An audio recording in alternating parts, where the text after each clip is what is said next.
So I just found out this whole time there was no sound. Isn't that exciting? The fun of streaming live for the first time. Can you hear me now? Awesome. Well, you don't need much dialogue to see that I was holding up those puppies for all their cuteness. The first two are the brothers. The third I showed was the mother, and the fourth was Kiwi. So welcome everyone to Soul Lift Expo 2016. Let's see if somebody can chat with me and make sure we're coming through live.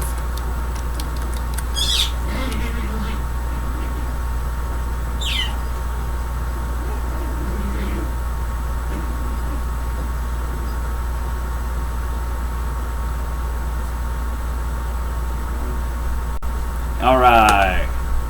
We should have sound. Let's see what we got.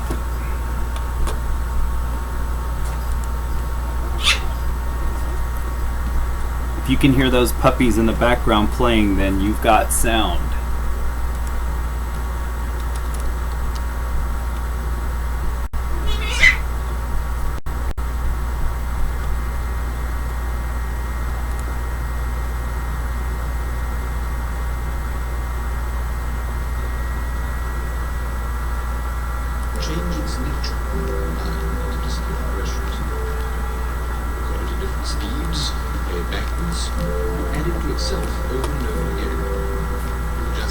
Okay, so welcome to Soul Lift Expo 2016.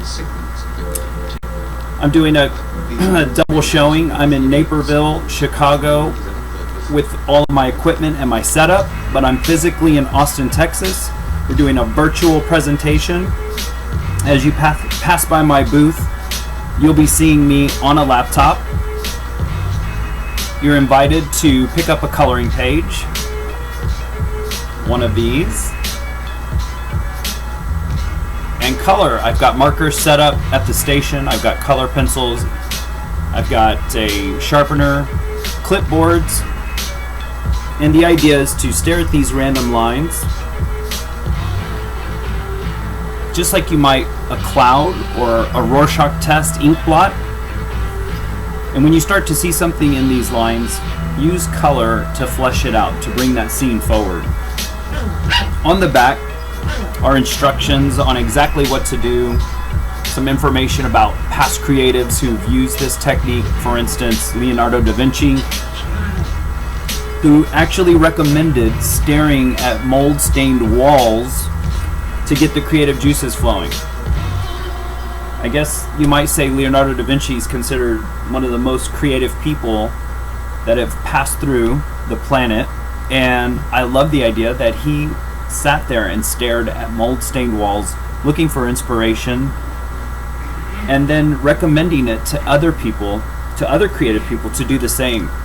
It was in his book, A Treatise on Painting, that he recommended this technique, and in fact said that it was a little bit trifling and somewhat laughable, but he didn't want to skip out on recommending that you stare at mold-stained walls or the veins of marble tile, clouds, drip paintings in our case. One of the more exciting drip paintings I've found an image from was not my drip painting, but Jackson Pollock's drip painting. Let me grab that now.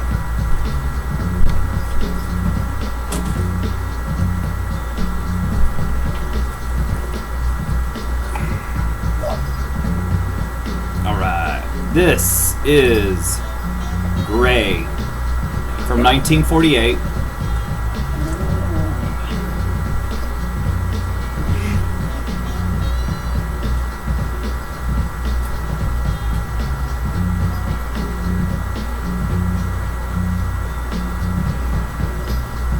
I often say that the black lines of a drip painting on a white canvas are much like the black text of a book on a white page. And so in that sense, this is a book. This is information to be read, to be digested, to be discerned. And if you look at this one long enough, you can start to see perhaps a woman's lips here. And maybe her eyes here. Here and here. Let me show you what I found.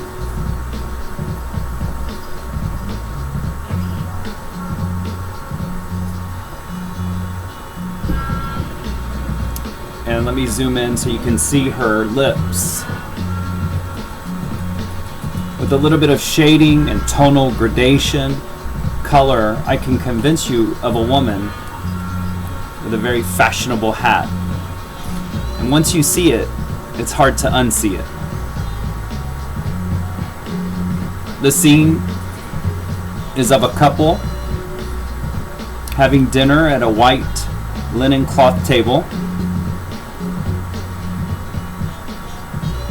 The father's cradling his newborn son. The wife has a glass of champagne.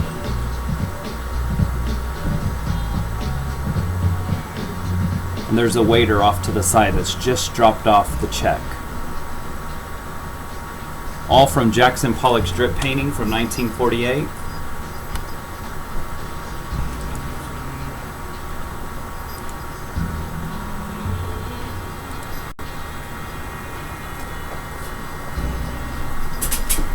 What's fun about that piece is Jackson Pollock was getting away from representational art.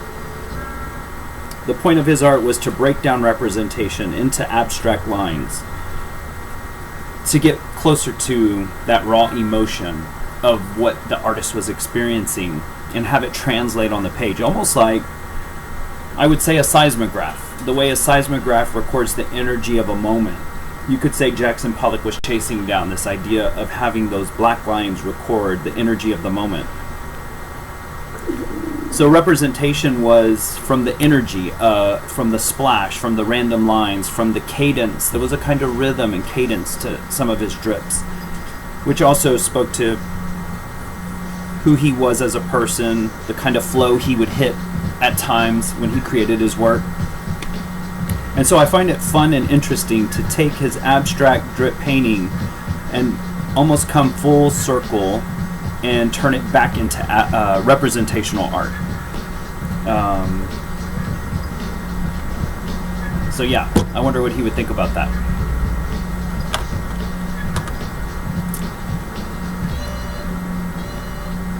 I'm assuming there are thousands of people passing my booth right now in Naperville, Chicago. So please sit down, pick up a coloring page. I've got markers, I've got colored pencils set up in front at the table. This is what the coloring page looks like. Pick one up, take it home and color it, or sit down now and color. I've got clipboards set up as well. And have at it.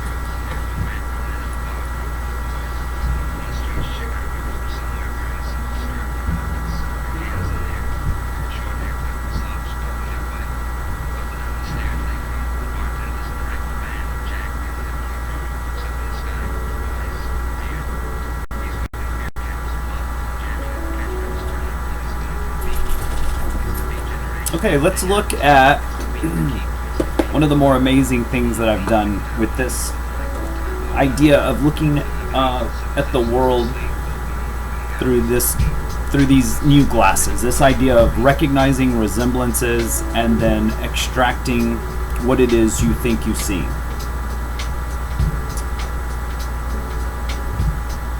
So we'll see how this turns out on a webcam. I'm not too sure. Super small, super miniature. It's a peanut.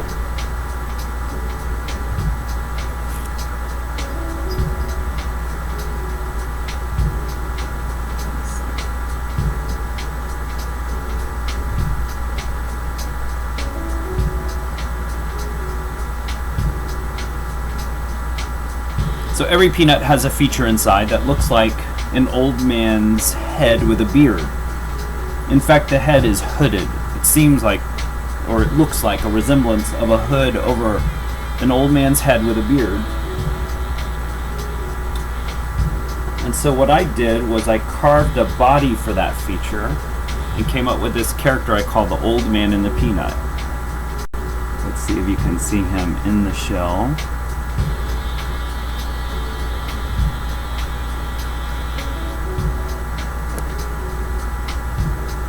Maybe this will help with focusing.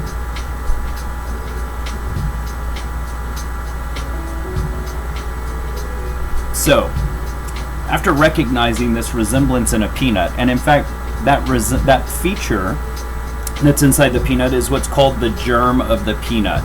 It's the embryo of the peanut, and it's how the plant germinates. And in fact, what looks like a beard become the first leaves that break the soil surface and become your peanut plant.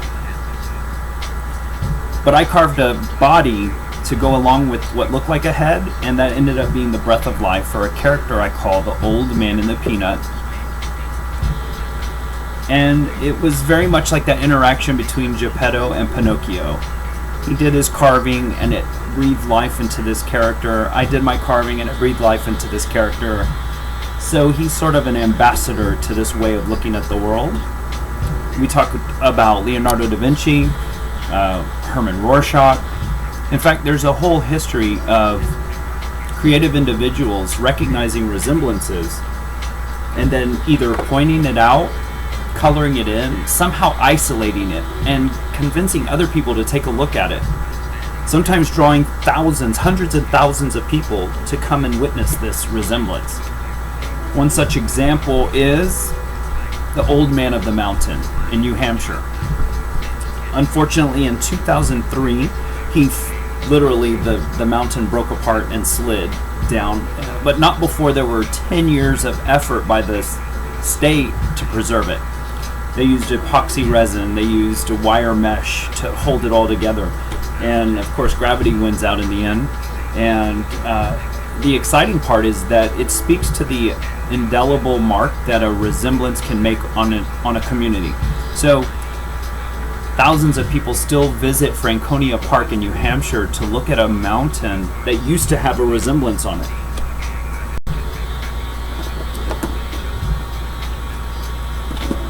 And they've even built a kind of sculpture. It's a miniature piece of metal that you can stand in front of, and if you line up your eyes just right on the mountain, it'll put the little face back where it was on the mountain. So amazing what a resemblance can do for a community, whether it's the Virgin Mary in a grilled cheese sandwich that sold for $28,000, or a face on a mountain in a park in New Hampshire. These resemblances really captivate our imagination. One of the first individuals to ever find a resemblance is a cave artist in Lascaux who, when painting the bison on the cave wall, chose to encircle a big bulge that was on one of the walls and made that the flank or the body of the bison, and then gave it legs and all the appendages and the head and everything. So the artist immediately recognized that the bulge on the wall resembled the bulge of an animal and ran away with it. And to me, that's one of the first examples out there of an individual who made good on a resemblance. At least a recorded example, I should say. Because before that, we know people have been pointing at clouds and really noticing that it looks like a face or another animal. So there's that too. Let's see. 30 minutes in. Welcome everyone to Soul Lift Expo 2016, Naperville, Chicago, at the Marriott / Austin, Texas. In fact, we're in East Austin, broadcasting just inside 183 here in East Austin, where a lot of the creative individuals find themselves, having been transplanted from South Austin. The point is, we're still in Austin and we're still making art, and that's the important part. All right, let's see if anyone is at the booth chatting. I'm gonna attempt some chat here.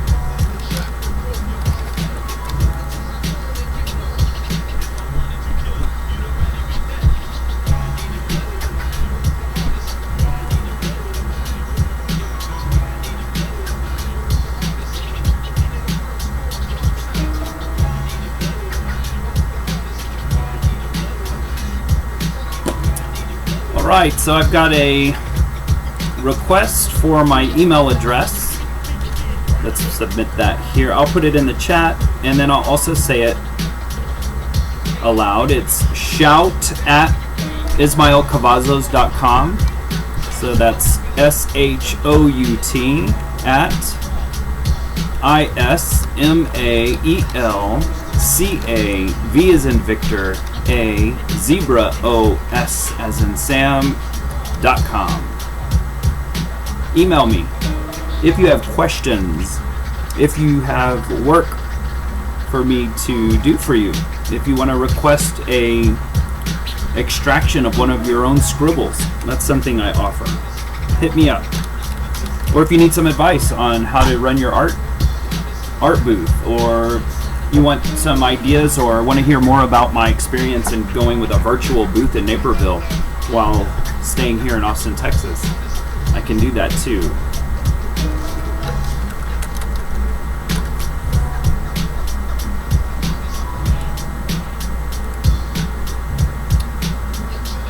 If you're watching this video on YouTube Live, you can also chat with me.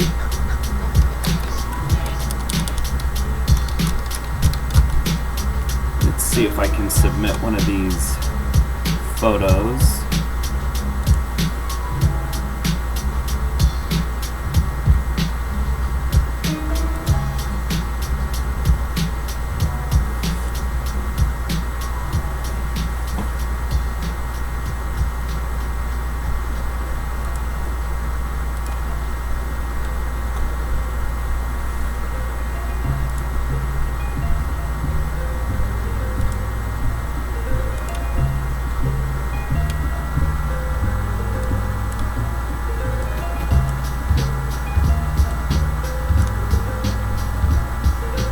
I'm going to pull up an example of what I found in the drip painting coloring page that I'm offering there in Naperville, Chicago. I'm pulling that up now.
Yes, ma'am. I'm having fun with it.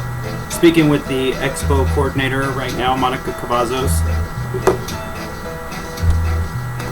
Can you guys see me live? You know, if you wouldn't mind, maybe he could chat with me just to make sure that that feature is working there at the booth. See what he says. But okay, cool. I got all your updates and I'll just carry on. All right, good luck. Okay, so I was just talking to the coordinator of the Soul Lift Expo, and I am getting word back that they can see me, so that's awesome. That means that at the booth, we're set up with coloring pages, we're set up with coloring implements, we've got the laptop set up, so if you want to ask me questions or see the guy behind the scene, I'm here. Yes. Now, I think that the chat feature aspect of this works a lot faster. It's definitely almost real time. Whereas the video, if I say something in response to something you text, it's going to be out of sync. So, good to know. The timing of all this helps things streamline better. So, welcome to Soul Lift Expo 2016 in Naperville, Chicago. Let's see, we're getting a text in.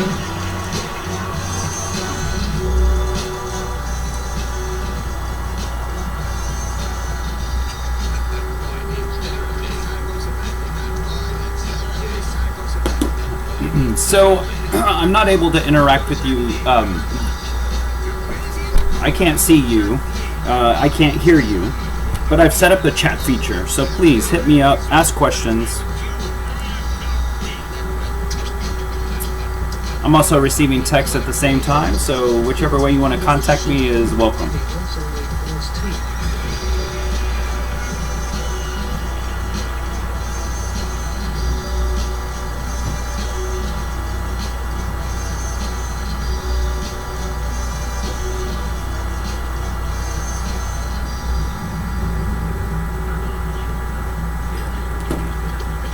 Alright, so I had some concern that maybe my video had stopped. And in fact, I went around the corner so that I could bring you a couple of new things to show off. I am here.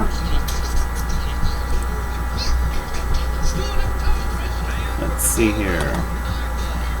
So what we're featuring right now in Naperville, Chicago, at my art booth, is a chance for you to get creative, a chance to tap your inner creative self by staring at a drip painting that I have printed out onto a piece of paper.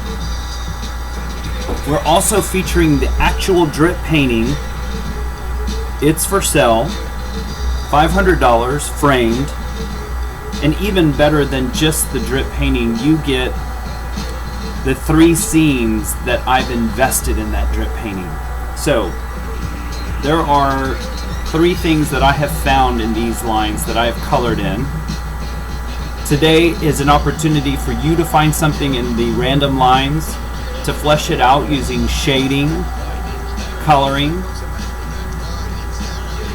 On the back of this page is instructions on how to do it, who's done it before, with a QR code that takes you right to my website, showing you what I found in this drip painting. I'm thinking we should take a look at that now, though. Let's see here.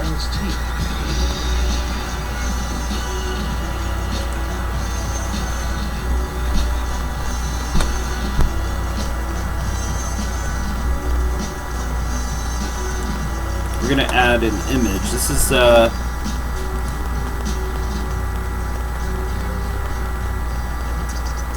going to be an extraction of what I found in that abstract drip painting that I just showed you. Well, that was a print of the drip painting, but you know what I mean.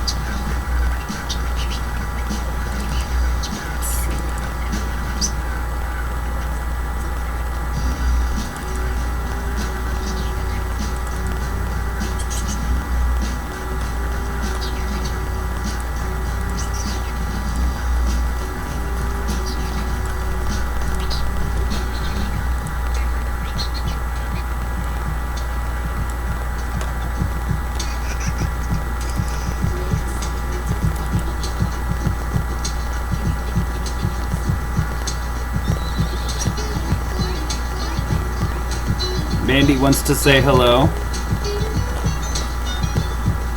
There she is. There's Bundy.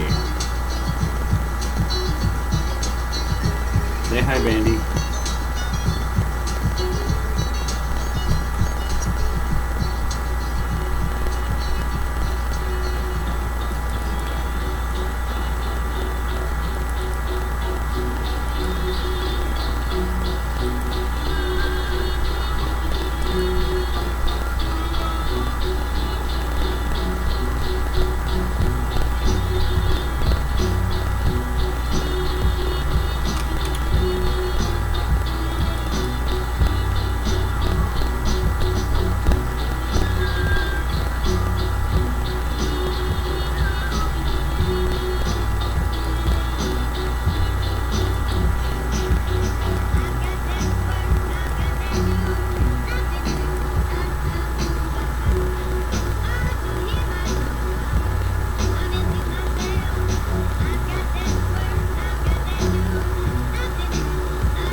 So I'm just getting a message that I have 2 call parties tonight.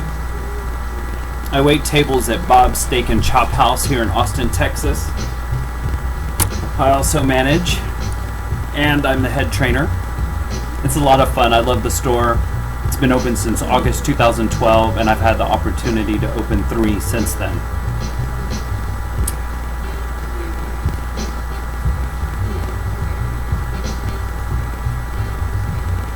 Who are they? Question mark. So I'm not scheduled to work tonight, but sometimes call parties call in, and since there's 2 of them, there's a need to look and see if I should pick up the shift, because oftentimes it's worth it. And they miss me.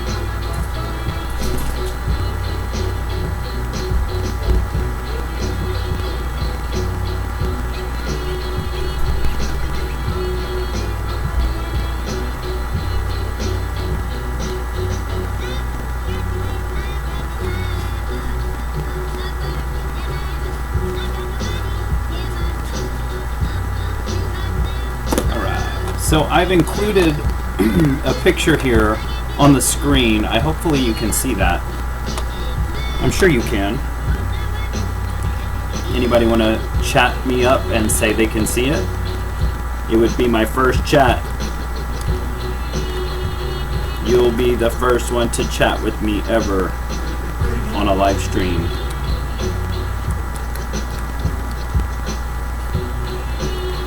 So what I've done is to show you an example of what I found in the drip painting. Let me hold that up again.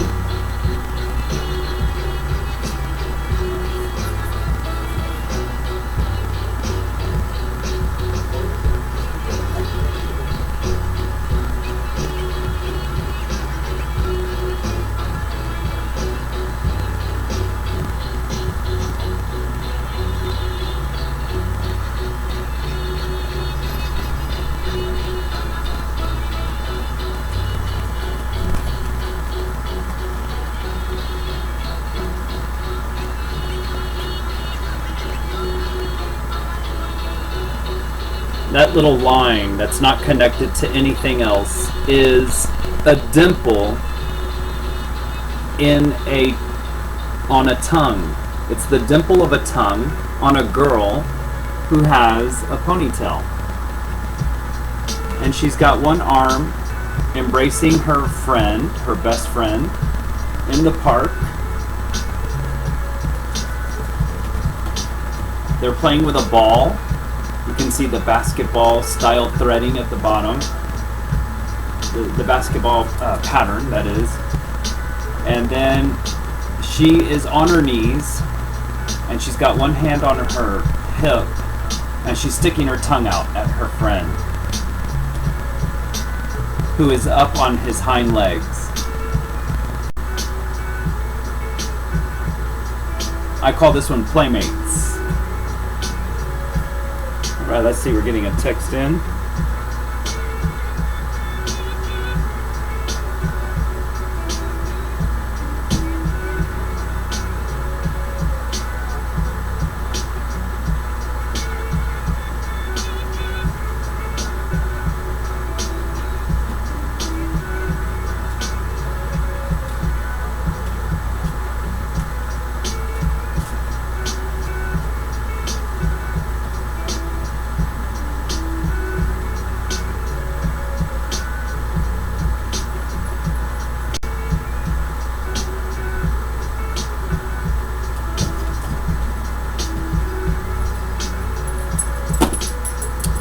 Okay, so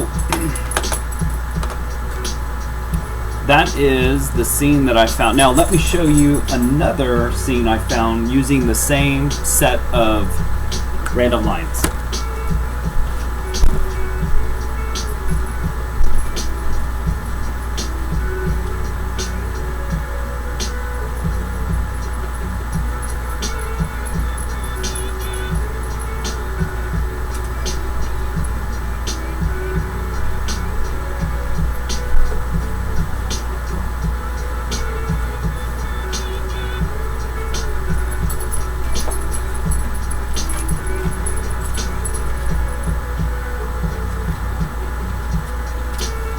Actually, let me show you this one first. This is another version of the same extraction with a slight addition. Well, there's color changes for sure. She's now blonde. The ball has changed colors. But I also added a pond in the background.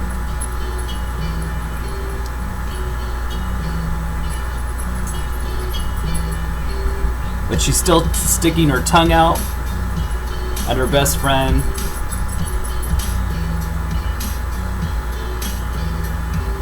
Playmates. What will you find in the drip painting? Have a seat. Welcome to my booth, Art in a Nutshell, at Soul Lift Expo 2016. We are broadcasting out of East Austin, straight to Naperville, Chicago. Here's the drip painting I invite you to pick up in color. I've got a clipboard. There are seats there.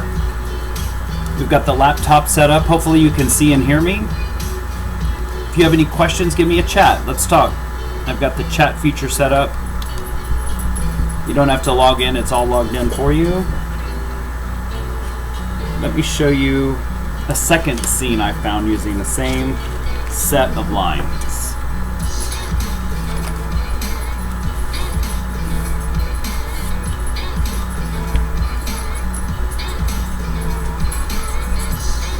All right.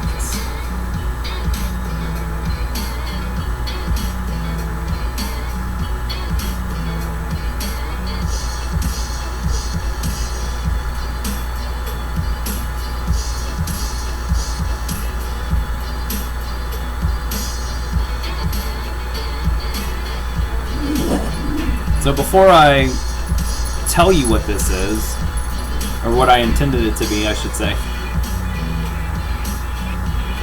any chat as to what it looks like to you? What does this look like a scene of?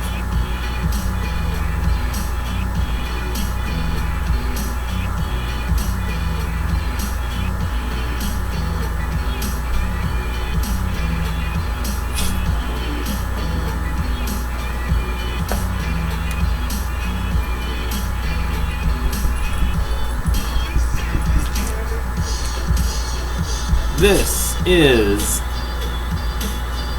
that same background that same park, this time with a tree. Still have the same hills in the background. I have a tree on the horizon line. I've got a creek in the foreground. And I've got a unicorn tiptoeing through the creek.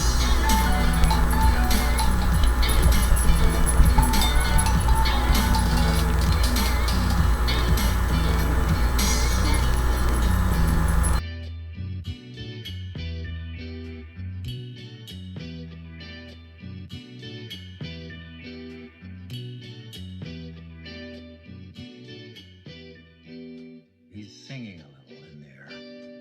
I haven't quite let him die. And we sleep together like that, with our secret pact. And it's nice enough to make a man weep. But I don't weep.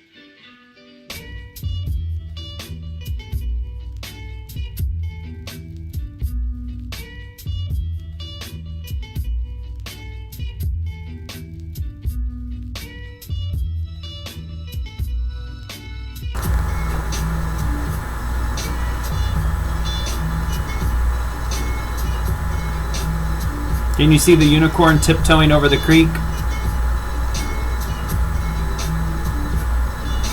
Here's something that's fun to do. I like looking for that dimple that I'm using in the girl's tongue to kind of give me some orientation on where I'm at. There it is. And instead of it being a tongue, it's just an aspect of the unicorn's neck. And that horn was begging to be fleshed out. And I'm using one of the dots from the drip painting to be the eye on the unicorn.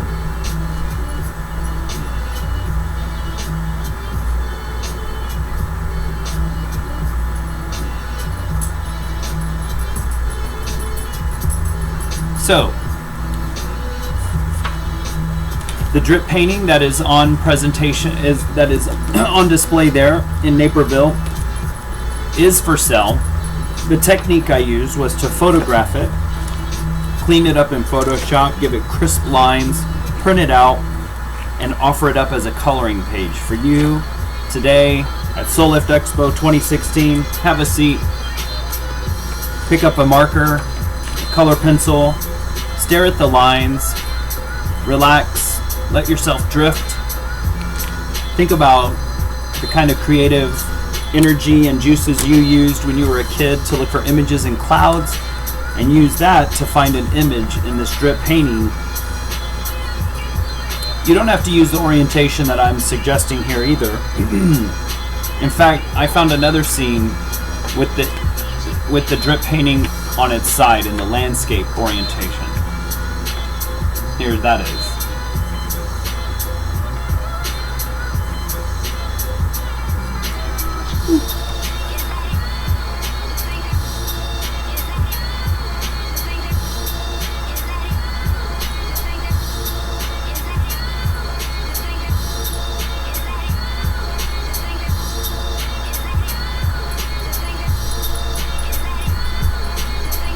This one's entitled The Passing Pope.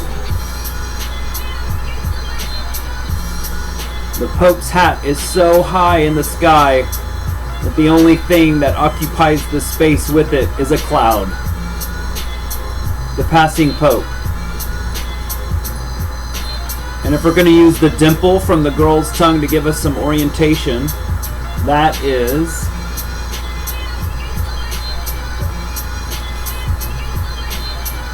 right here.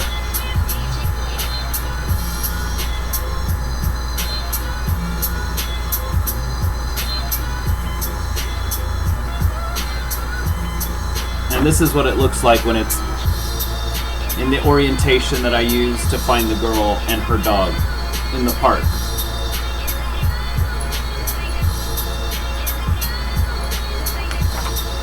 So what are you going to find in this strip painting?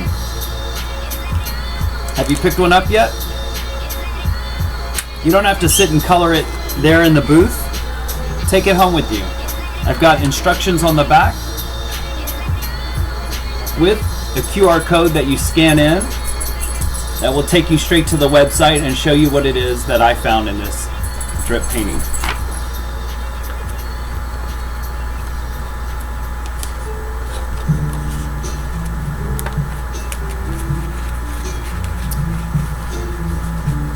We've yet to get a chat. That'll be the official groundbreaking of the virtual booth that I'm running in Naperville via Austin, Texas. So I think I brought up earlier that I wait tables, and it was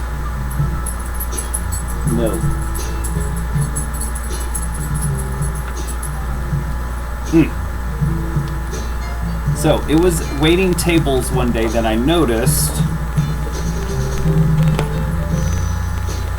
that the way Idaho farmers have framed off their state for their logo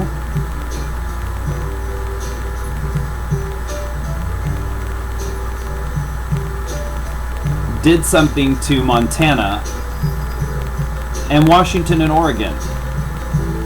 To me, it made it look like it was a father and son silhouettes staring at each other. So what I did was I added some lines to extract that scene and convince you of it.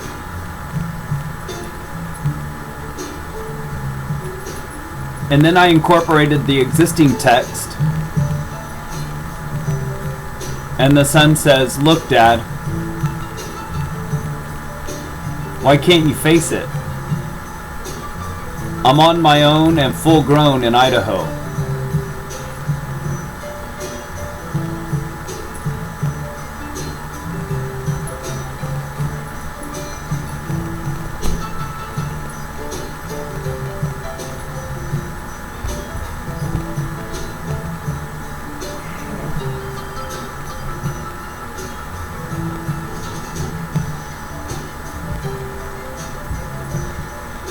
Extractionism is the art I call this, is the name that I've given this art form.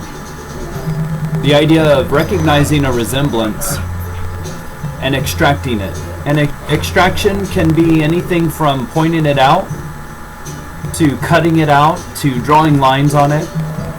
The idea is to take that initial resemblance and run away with it.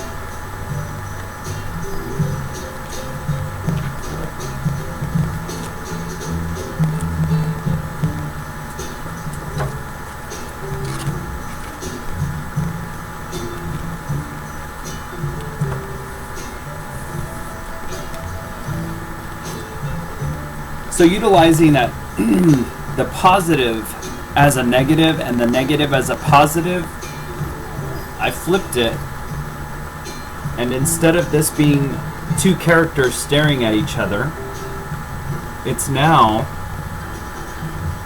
a clown. Specifically an Italian clown, also known as a Pierrot.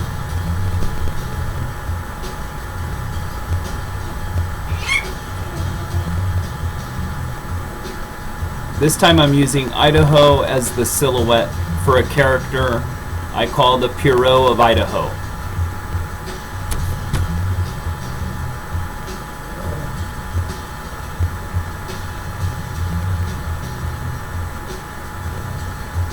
Once you see these things, it's hard to unsee it.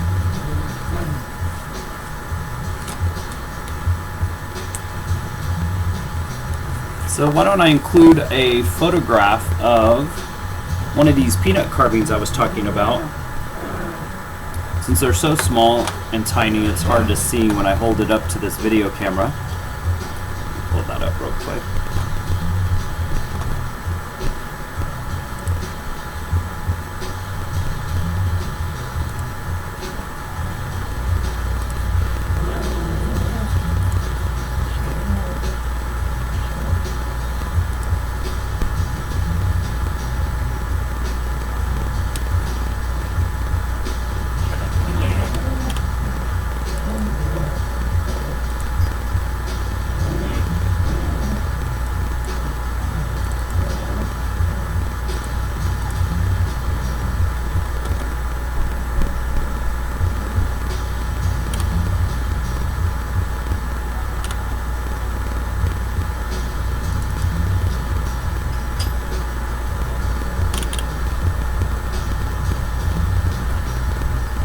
Okay, here comes a great example of my peanut carvings.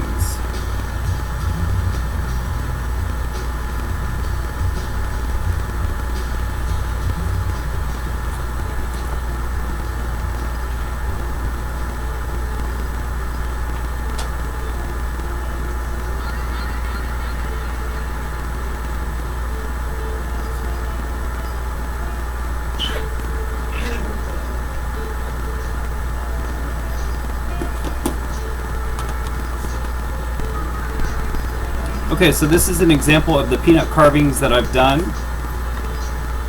This is the kind of art that really sets me apart from everyone else in the world, in the sense that there's no one else carving a peanut right now. In fact, I grow my own peanuts in the garden here in Austin, Texas. I'm in East Austin. I yield about 30 to 50 peanuts a bush. Roasted peanuts are better than raw peanuts for carving, so I roast them. They dry out for about 2 weeks, then we roast them, carve them, put them back in the shell, paint the background to give it that jewel or gem-like effect, and turn it into jewelry. Contact me if you want your own peanut carving as a necklace.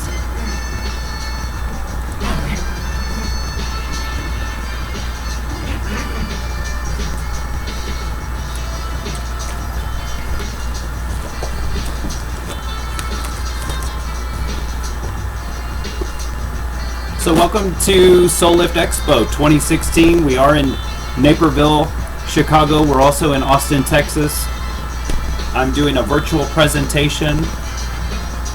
A lot of this I'll be repeating because there are people passing the booth over and over.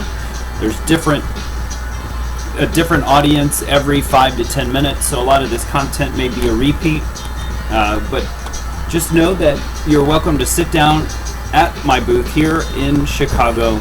It's called Art in a Nutshell. I've got coloring pages set up. The coloring page is based on a drip painting, which is on display there in the booth. It's using acrylic paint. I dripped random lines onto a canvas, photographed that, printed it out, put some instructions on the back. I have clipboards there set up for you. This is what you're looking at. There it is. I've got markers set up. I also have color pencils, sharpener. Get your creative juices flowing. Tap your inner creative self. The big goal here is something called the Universal Painting Project. So this is more of a test run into a bigger project. One day one day soon, I'm going to create a large square drip painting. It's called the Universal Painting Project, and the idea is that everyone in the world will be invited to color in this drip painting, to ferret out their own scene, to decide what the reality of that drip painting is. And it mirrors the way we all look at this world. We all have a basic set of parameters that we then perceive as either good or bad or neutral, and that becomes reality.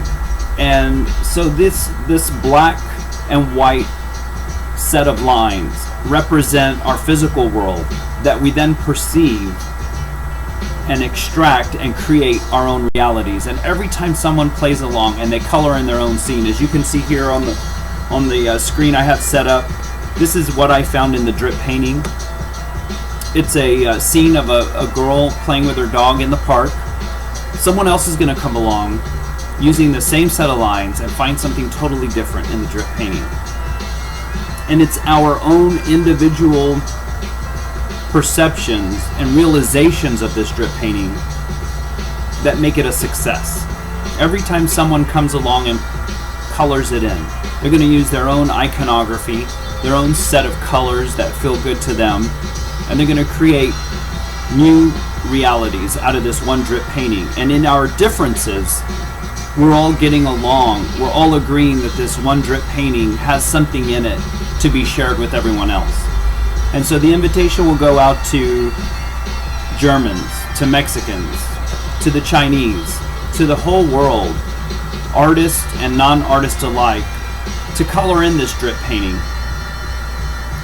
to find something in it that's relevant to themselves and thereby relevant to others. And the big project, the Universal Painting Project, will have a coinciding website where every time someone colors it in, you can submit it, and it'll be on catalog, on display for others to see what you found. And there will become a pattern over time of what maybe Germans have found in it, or what people from Thailand have found in it. And this drip painting will matter to them because of what their peers found in it.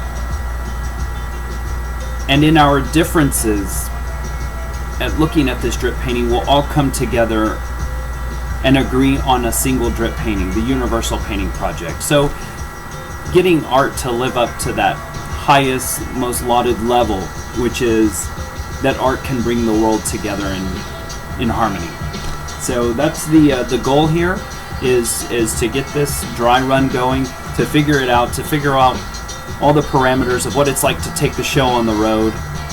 Thank you for participating. Please pick up a drip painting that's been printed out on paper. Color it in. We've got colors set up for you. Fold it up, put it in your pocket, do it later. Make copies of it, pass it out, invite others to do it. The booth is Art in a Nutshell. We're broadcasting out of Austin, Texas.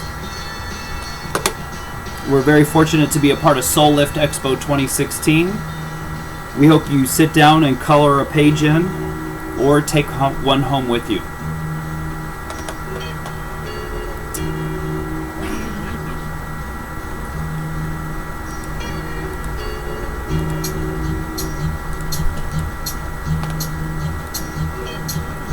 Pictured behind me are some examples of other drip paintings I've done. Also, I did a huge Herman Rorschach style ink blot. Let me show that off right now.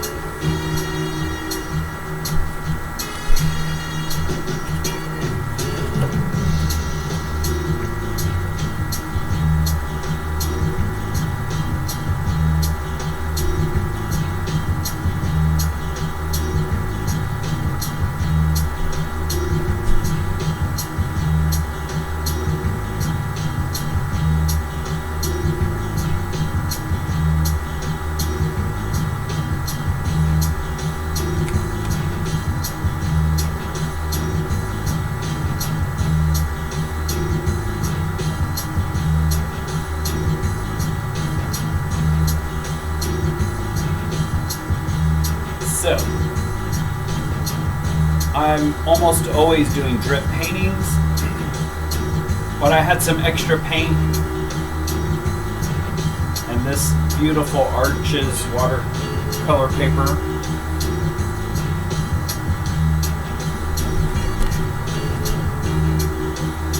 And for me, I'd love to hear what you guys see in this one.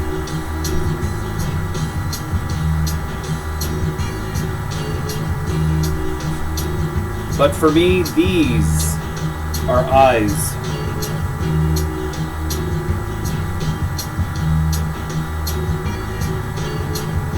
On a bear. And the bear is wearing a cowboy hat.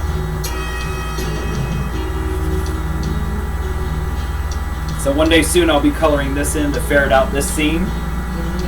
A huge bear wearing a cowboy hat.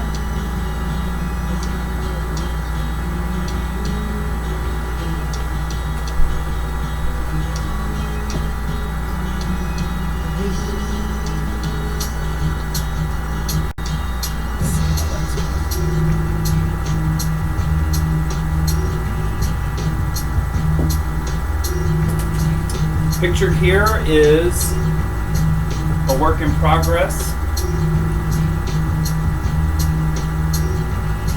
This is a blade of bluegrass beckons a new day. And so I imagine that these three are blades. Oh, they're painting down. This wants to be seen before the work in progress, apparently. Okay, so what we have here are 3 blades of grass in the background, a huge sun on the horizon line. We have the sunset or sunrise as you see it, and then of course this big part here is a single blade of grass and his big arm as he beckons in the new day. This is his mouth, and his eyes are here. So I've yet to flesh out the actual character. I'm working on that part. But yeah, a blade of bluegrass.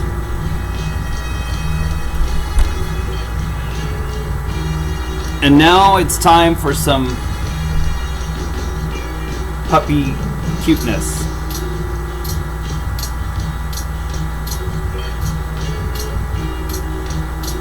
What do you think? I think he weighs 1 pound. Oh, you're so cute. You're so cute. Half Chihuahua, half Poodle.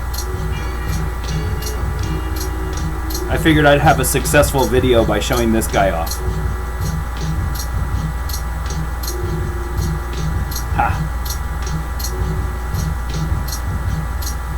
So you'll be seeing him every 30 minutes. My website, IsmaelCavazos.com. IsmaelCavazos.com. More easily remembered, KeepAustinNuts.com. So there's a mantra here in town to keep Austin weird.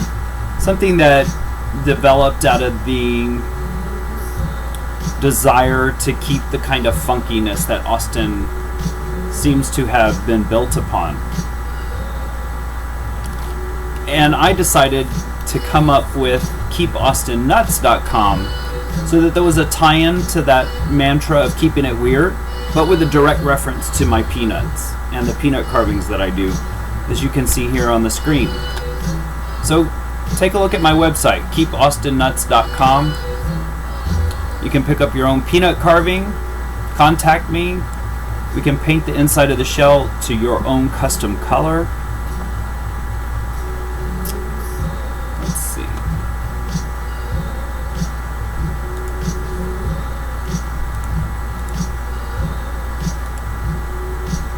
Let me type this up here on the chat so other people can see it. KeepAustinNuts.com.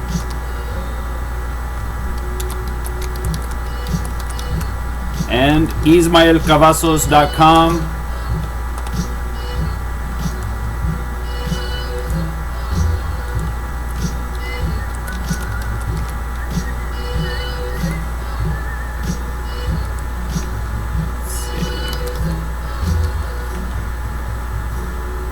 If you can't remember either of those, try peanutcarvings.com. Any one of those websites will get you there.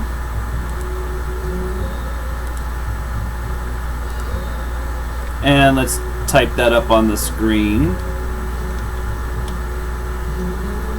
just to make sure everybody gets it.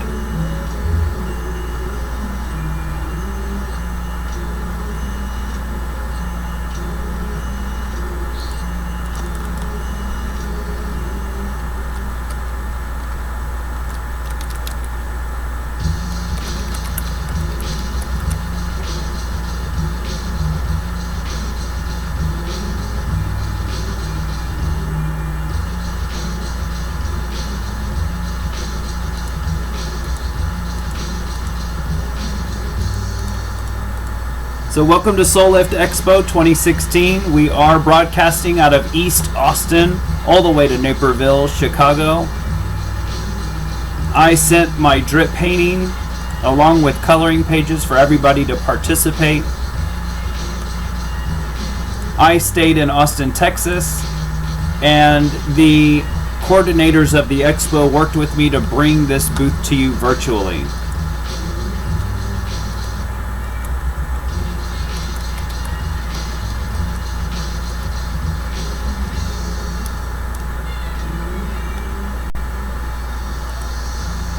My name is Ismael Cavazos, or Ismael Cavazos.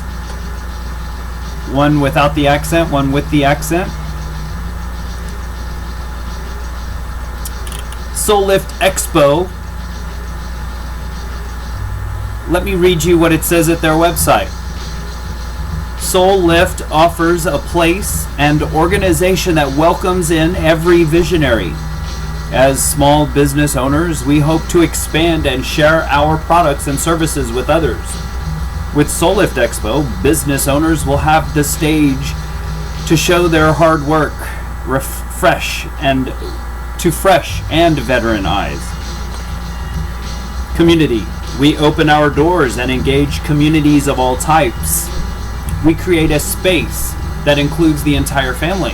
The Expo offers an opportunity to learn about products and services that many may not know of. It also brings together like-minded individuals that can make sincere and long-lasting business and personal connections. I'm missing out on that part. Y'all text me. Let's coordinate. Let's network. To show our support for community, we are donating 10% of our proceeds to Arts for Healing. It's outstanding. A charity committed to bringing the gap between art and the health care community. Wow, we could use that here in Austin, Texas. They have that for audio for musicians, so I would love to see that here in Austin. Education. A few of our top priorities you can expect from us are education, healing, and transformation. Come to the expo and learn about products that have piqued your curiosity, or learn about new fields entirely. New fields? I might fall into that category with peanut carvings. Entrepreneurship. We are entering a time that will change the face of the world.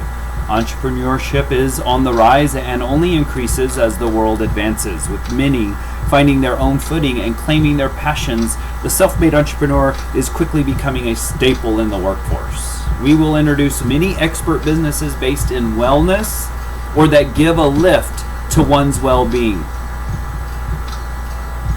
I hope my booth offers that second part. A lift to one's well-being. We know that coloring is therapeutic.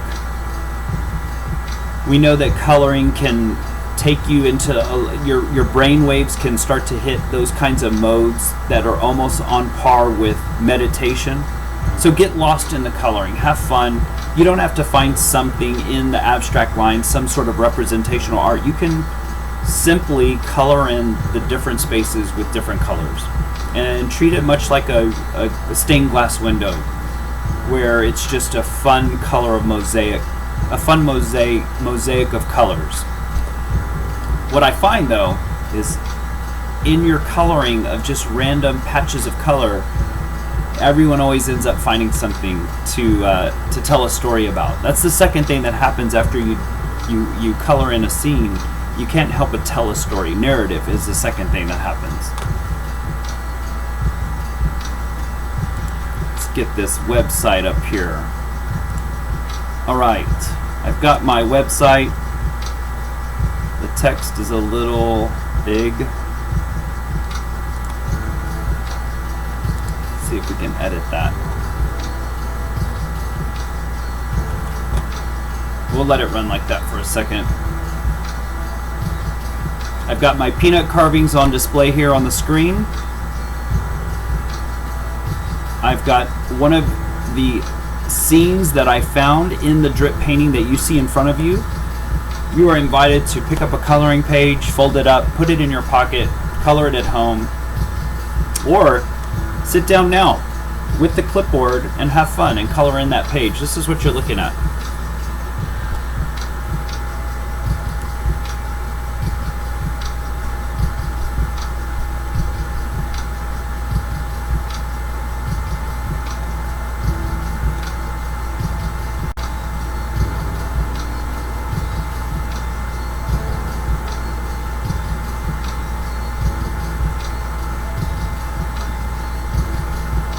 Welcome to Soul Lift Expo 2016 here in Naperville, Chicago at the Marriott.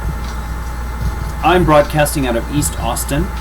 My booth is Art in a Nutshell. The invitation is for you to tap your creative inner self, pick up a coloring page, stare at the random lines like you might as a child staring up at clouds.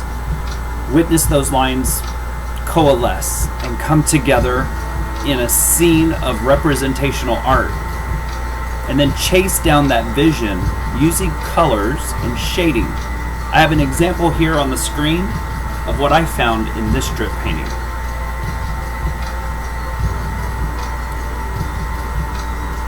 The drip painting is on display there in the booth.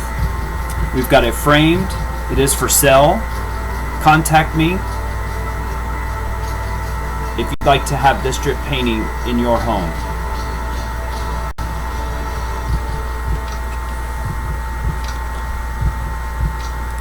I'm Ismael Cavazos, and I am the world's only peanut carver. My website is scrolling on the screen. Also, you can get there by visiting keepaustinnuts.com.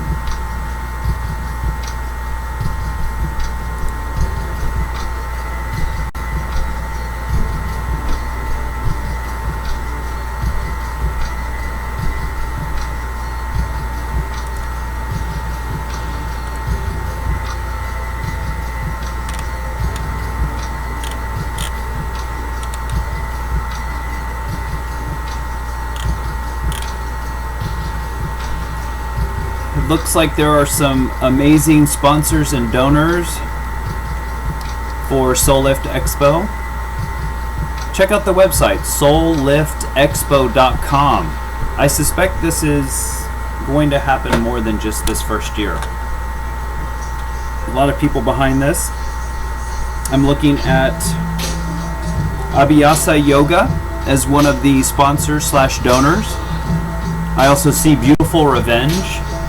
We're looking at Core Power Yoga, Echo Gym, Elements Massage, Juice RX, Juices and Cleanses.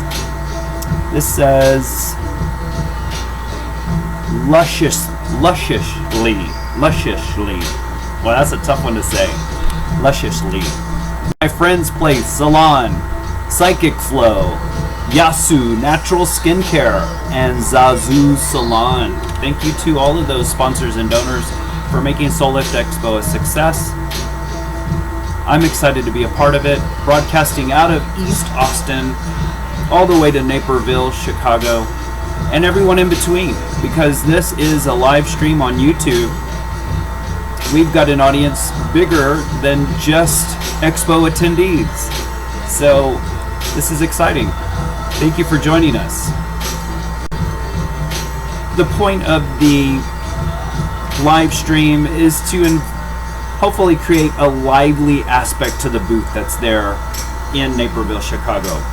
To invite you to sit down, to pick up a coloring page, to color it in, to ask questions if you want. I've got the chat feature set up, so we've got that happening as well. Sending an invite to chat with me once again. And to every once in a while show off some of the paintings and work that I have behind me. One of the examples of artwork that I've created from a drip painting I'd like to show again. I've showed this earlier at the earlier in the last hour. We've been at this since 11 o'clock. It's now 12:30. Hopefully more of you are joining and signing on. This is exciting. I want to go over one of the most amazing things I found in a drip painting. And you know, I've been doing this for years, looking for images in abstract patterns, whether it's a cloud, the wood grain in my bedside table, the marble tile in the restroom floor, the drip paintings that I've done. The scribbles is really how it all started. I graduated to drip paintings, and then one day I said, what if I attacked one of the best drip painters out there, someone who was known as Jack the Dripper, or Action Jackson, a guy who really didn't want to depict representational art in his images. He wanted the actual flow and the expressiveness of the lines to be what conveyed the energy of the artist, not necessarily the representation. I like to take those abstract lines, bring it full cycle back into representational art. So let's take a close look at Jackson Pollock's strip painting.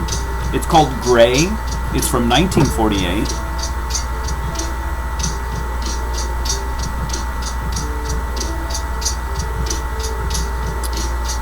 What I love about this drip painting, and what I suspect a reason why he entitled it Gray, and let's zoom into his signature here at the bottom. It says Jackson Pollock, and it says 48.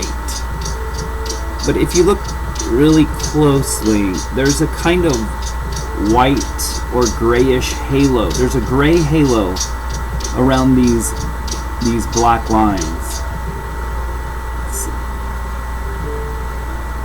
There's a gray halo around many of these drips, and some of them are all gray.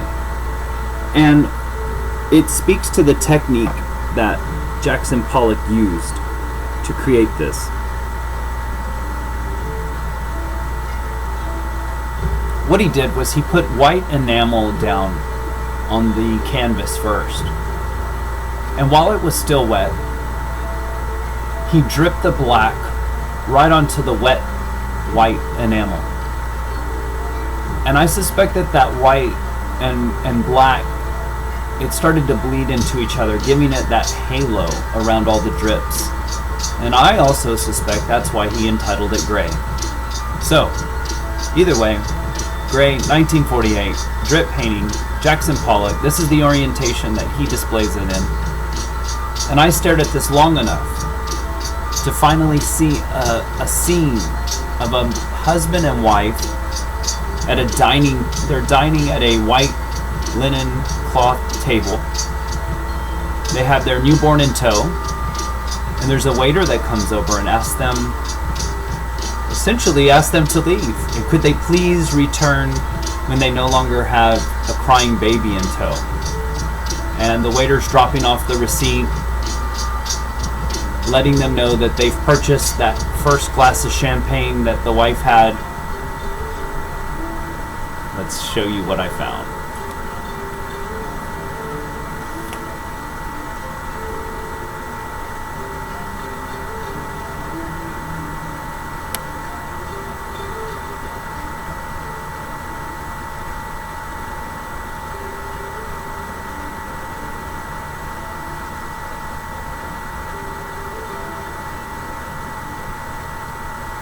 He almost has got a Indiana Jones kind of attire. The gentleman does. The father.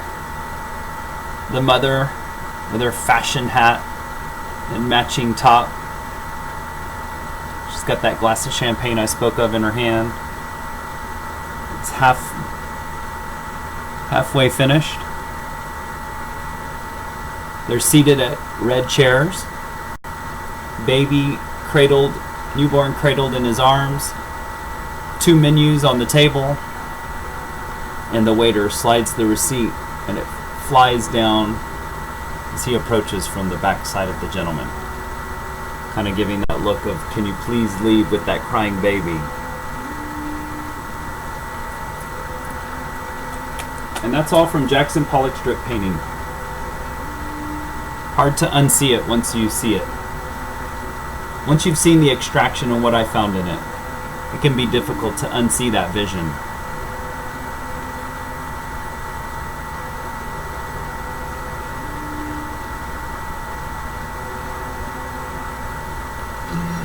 All right.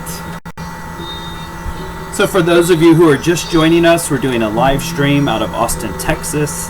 The idea is to have a lively aspect to the booth, Art in a Nutshell, in Naperville, Chicago, at Soul Lift Expo 2016. This is an expo that is inviting entrepreneurs to come out, their businesses that are tied directly into lifting the soul.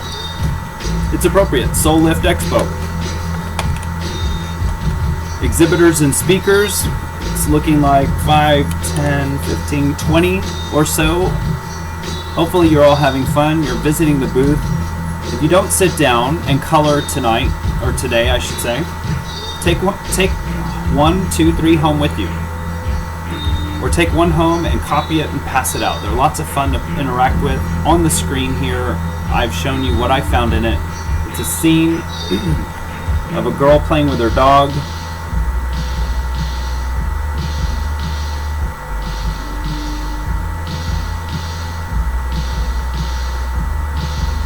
I'm Ismael. I'm the world's only peanut carver.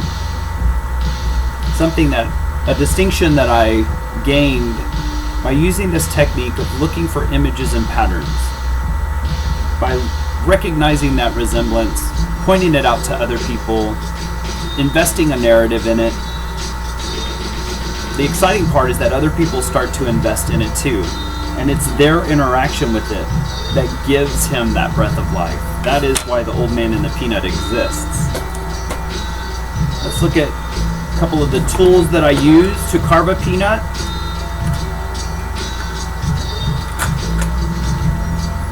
The X-Acto knife.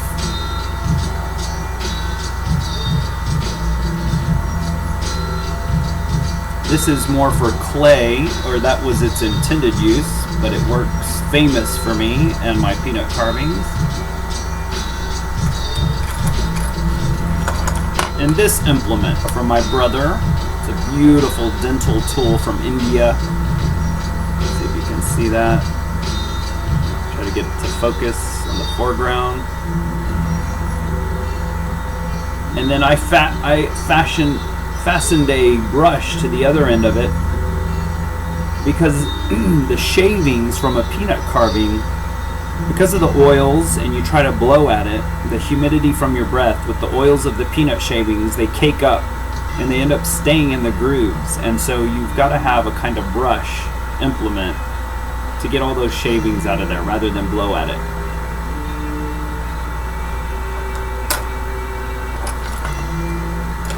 I don't have to use glasses yet, although I find that in certain lighting these readers help.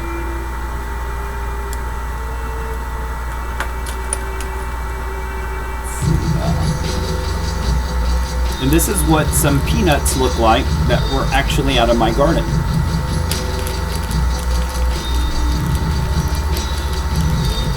They still have the little, what's called the peg. The peg's little attachment, it's still there. It's a little stem. Peanuts, of course, are not nuts, so they don't grow on a tree. They grow on a bush, in the ground, underground. And if you pluck it just right, you can still get that attached stem. Like a vine-ripened tomato. So this is a set of 4 peanuts that I grew in my garden last year. They're my backup peanuts, just in case I need some more. This year's harvest is still going. I've got 3 peanut plants growing right now. Peanuts only, they flower for only a day, and that small little yellow flower shrivels up at the end of the day and immediately starts a process of elongating that stem until it can nestle underground. And that's the peg, and the peg nestles underground, and that's where the peanut starts to flourish and become the fruit that we know now.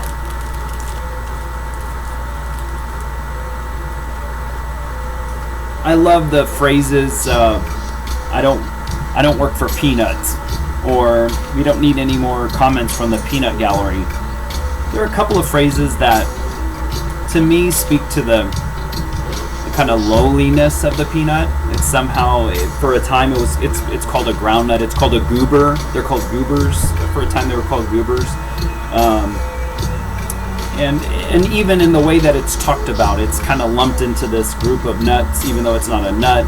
So all of these misconceptions about it, the fact that it's an allergy by a lot of people that they can't touch, all of these things kind of fall into place and make it a fun medium to work with. It's kind of low on the totem pole, and I feel like I'm elevating it, bringing a new light to it. I love the idea that George Washington Carver, invented, they say 300 uses for the peanut. I think it's more like 150. They've gone back and looked at it and said maybe that was like stretching things, but 150 uses for the peanut. I mean, it doesn't really take much away from him when you say, well, it wasn't 300, but it was 150. It was a lot of uses for the peanut, more than anyone else, one of which was using the peanut oil in women's makeup, so it gives it that viscosity, so it spreads more beautifully. He also convinced peanut farmers to use, or to actually just farmers in general, to rotate their crops with peanuts so that it would fix nitrogen in the soil. But the downside of that was that farmers then had all of this crop that they had nothing to use or no use for, and so he then went back and found uses for it, so then they could then benefit from that crop rotation. So we're talking even using the peanut oils in machine to be able to make the machines flow better as well. So used in machineries, used in women's makeup, lots more uses than that. I think he even massaged it onto people. He claimed that it was good for arthritis, and so lots of uses for the peanut. And I became inspired by this guy.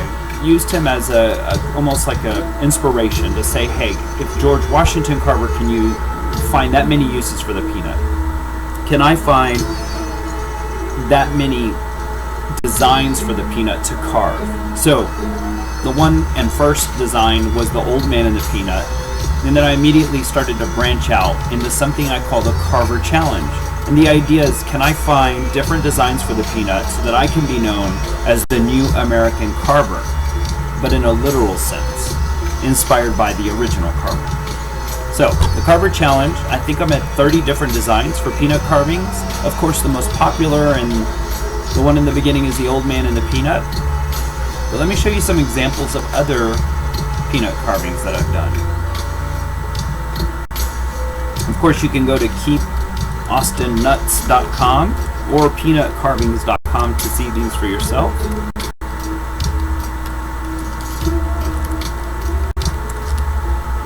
Pull one up and show you. On display here on the screen is a very colorful scene of a dog playing with a girl in the park. She's got a ponytail. She's sticking her tongue out at him, goading him on to play with the ball that you can see at the base of the picture. Exciting for me is that the way the drips broke up, that allowed for the pattern of a basketball to be revealed.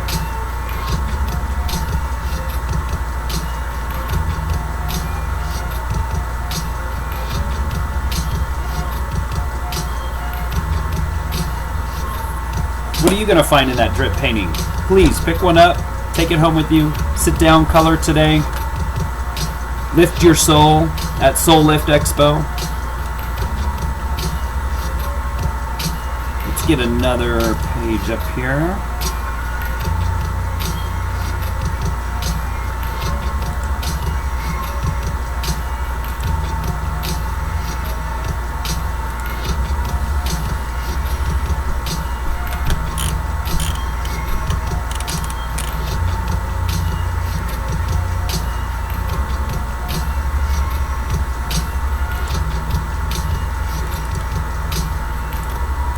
Welcome to Soul Lift Expo 2016.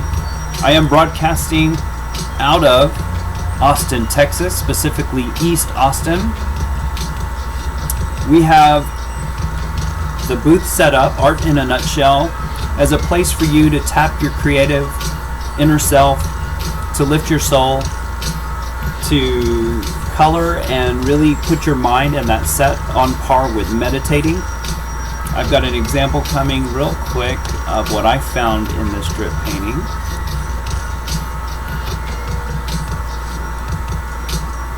Put this here. There is the before and after.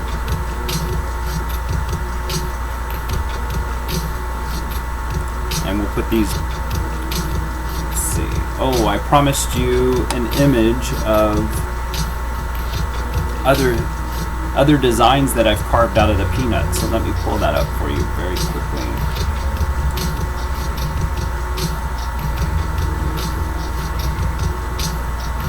I'm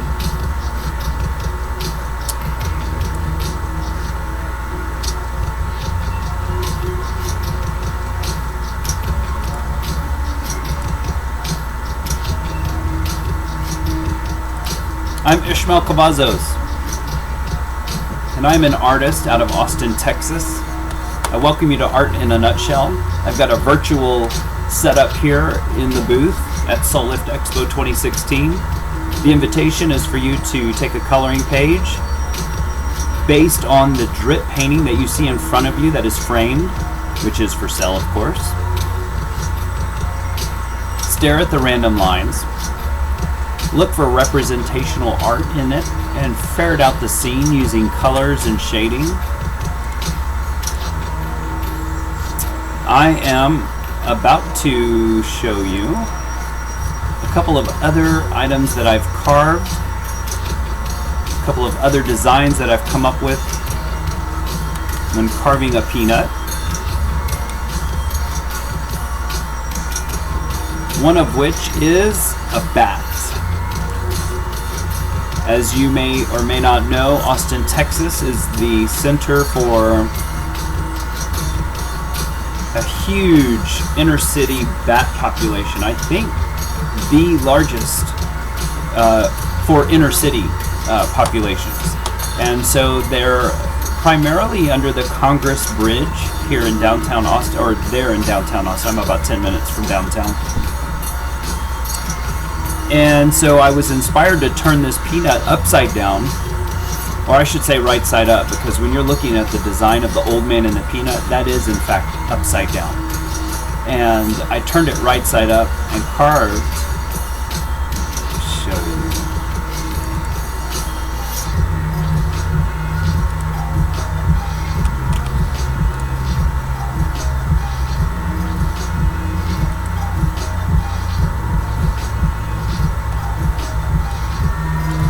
So the little element that resembles the old man's beard is in fact the first leaves that break the soil's surface when you plant the peanut in the ground. I turned that peanut right side up and used that little feature as the ears on a bat. The wingspan is above his head. The real estate dictates that be the where his wings are. Most bats, when they're depicted, show their wings out to the side. So my bat, he's about to flap down. I've got that here. Okay. So here we have the bat carving. Instead of it being the beard on an old man, I'm using it as the ears on a bat. Again, inspired by George Washington Carver. Some 150 uses for the peanut invented by George Washington Carver. I'm inspired to come up with 150 designs for the peanut. I call it the Carver Challenge. I'm 30 designs into it. The old man and the peanut was the first thing I ever found. The bat is another. In the upper corner here next to the video being broadcast, I have the drip painting that I stared at long enough to see a girl with her dog in the park. I invite you to sit down, pick up one of these coloring pages. I've got it clipboards, coloring pages set up. We've got markers set up, color pencils. Have fun. Tap your inner creative juices. The theme of Soul Lift Expo is in its title, so lift your soul, have fun with this. Invite others to color it in. Then you get to see what they see in it. At the end of the day, it does give some insight into how you feel or what you think, who you are. Herman Rorschach, I think, definitely made good on that with his ink blot test.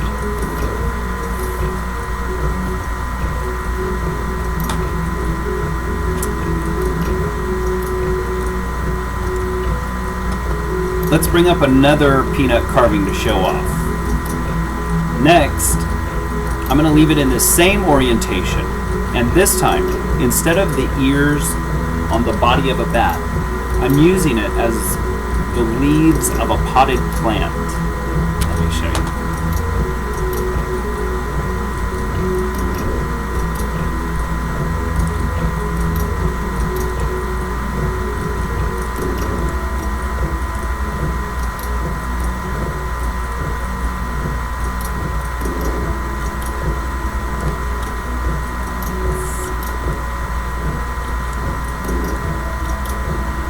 Enlarge this just into just a bit so that you can see this.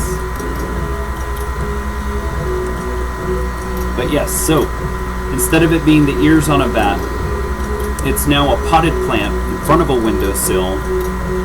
You can see the 4 panes with little reflections in the window, all carved from a peanut that I grew in my garden.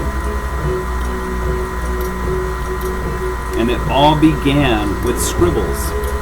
It was an art teacher, in fact, that turned me onto, when confronted with the white of a page and not knowing which way to go, what direction to take when making your art, the art teacher recommended I just scribble on the page, throw random lines down, stare at it long enough, and when you start to see representational art in it, coax it out, bring it forward.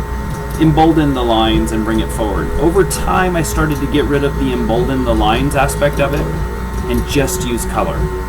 And the hope was that in using just color and shading, I could show you that representational art already existed in these otherwise random lines. After looking at the world with that technique and starting to literally recognize resemblances everywhere, I couldn't help but see that the heart of that peanut looked like an old man's head with a beard. And so the way I had already had a technique of adding color to scribbles, color to then drip paintings, it seemed only natural to add a body, to carve a body, to convince you of what looked like an old man's head and beard. That was the breath of life for the old man and the peanut. That's how I find myself, as a peanut carver. There's 5 peanut carvings. They're all of the old man and the peanut. It is a peanut pendant. I call it art in a nutshell because I literally take the shell that the peanut came out of, paint the background, put it right back in. It's art in a nutshell literally, but it's also art in a nutshell in a summation sense. If you understand how the old man and the peanut was born, then you understand how Herman Rorschach played with the ink blot test, why Leonardo da Vinci would recommend staring at mold-stained walls, and why I take drip paintings and turn them into art. I invite you to take the drip painting that's there at the booth, Naperville, Chicago, color it in, sit down, relax. I've got clipboards. I've got the coloring page set up.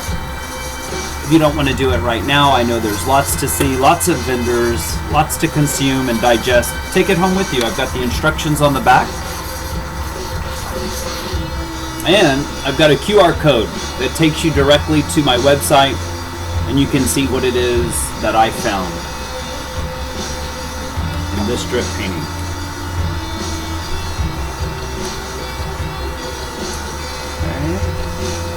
Show you.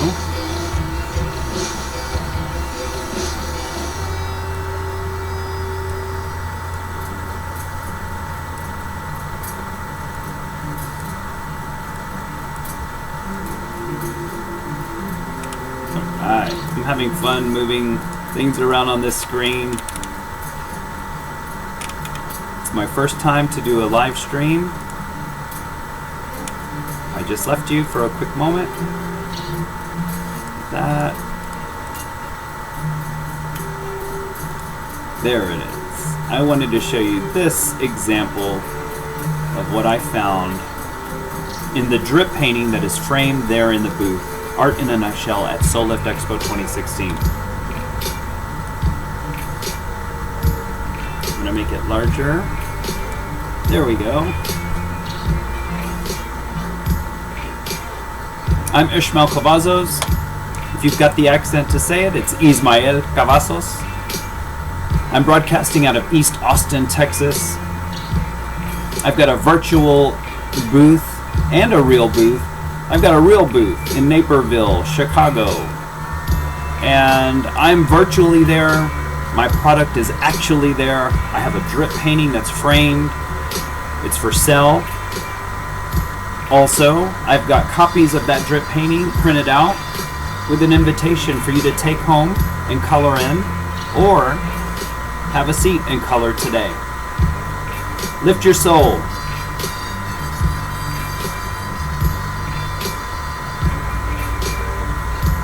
Behind me are examples of other abstracts that I'm staring at, looking for the next scene. Specifically, this one is a work in progress. A blade of bluegrass beckons in a new day. He's heralding the new day. He's got his arm up. We're receiving a phone call. One moment.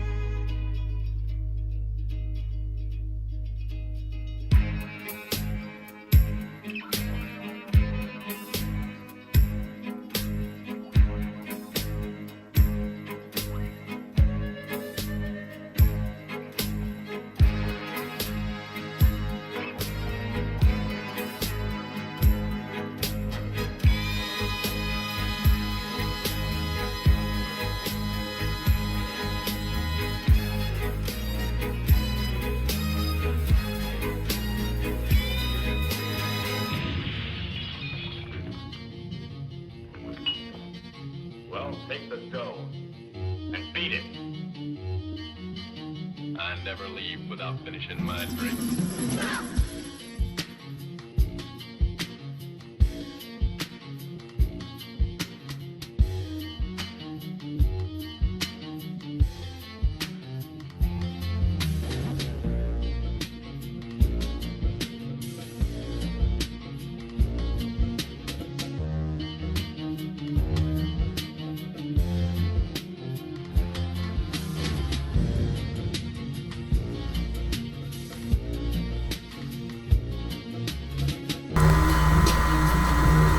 So what do you think?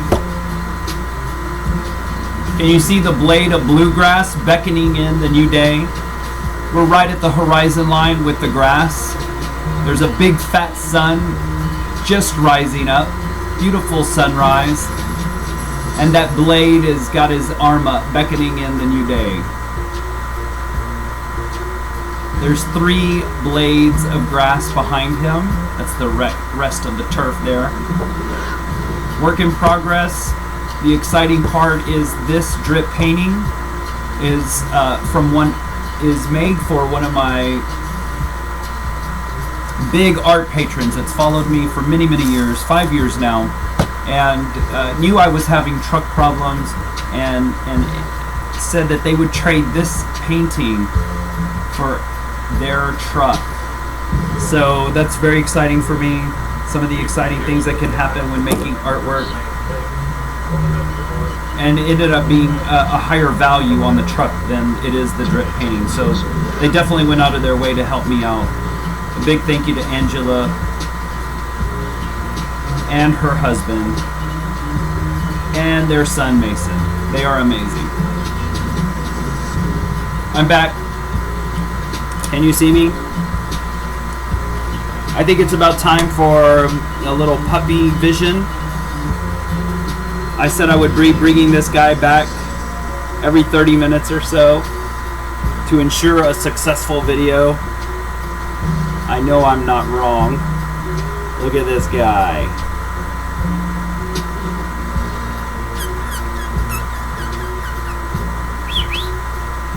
What you doing? What you doing? I think he weighs 1 pound. I really do. This is the full, look at this. That's it. One little puff ball. Oh, so cute. Doesn't he look like a mix between a gremlin and an Ewok and a bear? Look at that cute little face. Oh my god. I think he can see himself. Alright. That just made this a successful live stream. Hope you enjoyed it. Still working on a name for him, believe it or not. I'm kind of leaning towards Belafonte. What do you think? Hey, welcome to Soul Lift Expo 2016. We are in Naperville, Chicago. We're at the Marriott. We've got beautiful booths set up that all are with the common theme of lifting your soul, taking you to that next level. And all of the entrepreneurs here have that interest at heart. I'm in Austin, Texas. I've got my materials set up there. I'm joining you virtually. Have the fortune of working with the exhibitor, the facilitators of the exhibit, to allow me to bring you this kind of presentation. And the invite is for you to pick up a copy of this beautiful drip painting that's here in the booth at Art in a Nutshell. I've made copies of it for you to color in, to stare at, look for representational art in it. Maybe don't look for anything at all and just color in the different aspects of the page. What's fun about my coloring page is that right now we all know coloring is really popular, super trendy. My coloring page is the Visionaries coloring page. We're inviting you to find your own scene in the drip painting. So we're not going to tell you where the character is. We can suggest it, and that's what you see here on the screen, but there are other things you can find in it. It is limitless. I also have a coloring book for sale there in the booth. The coloring book features 8 different drip paintings, 2 copies each, and on the back of the coloring book there's an answer key, and it shows you what I found in the drip paintings. Now, be careful. Once you see what I found in those drip paintings, it's hard to unsee it. And so give yourself a chance. Take a look at all the drip paintings, get that first impression for yourself before I influence you, and have fun with it and bring that scene forward. My name's Ismael Cavazos. My website is ismaelcavazos.com. I also have artinanutshell.com and keepaustinnuts.com. Welcome.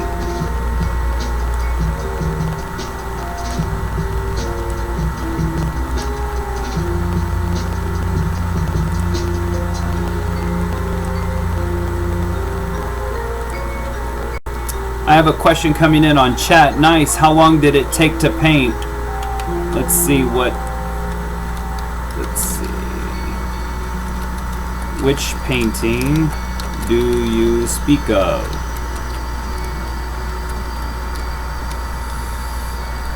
So real quick, if it's the Blade of Bluegrass, that drip painting, the drip paintings themselves are almost immediate. It's the reading of the information, the staring at the black lines that takes a while. I often say that it's like reading a book. It's black information on a white page. And so you take this with you. Once I do the drip painting, I photograph it or scan it in, I print it out, and then I take this with me.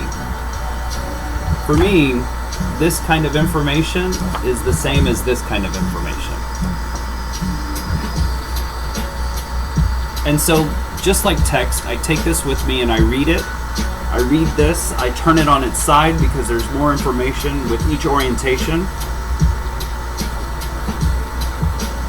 And once I start to recognize resemblances, I bring color into the scene. So this right here looked like the dimple on a tongue.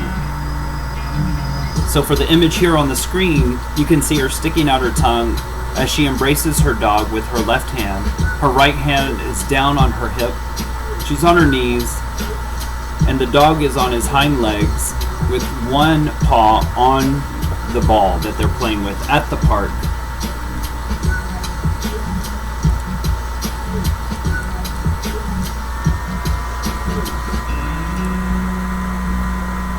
So I would say 2 days to 2 weeks, depending on how difficult the information can be. This is a rather difficult book of information and page of information. So I stare at this until I recognize these resemblances.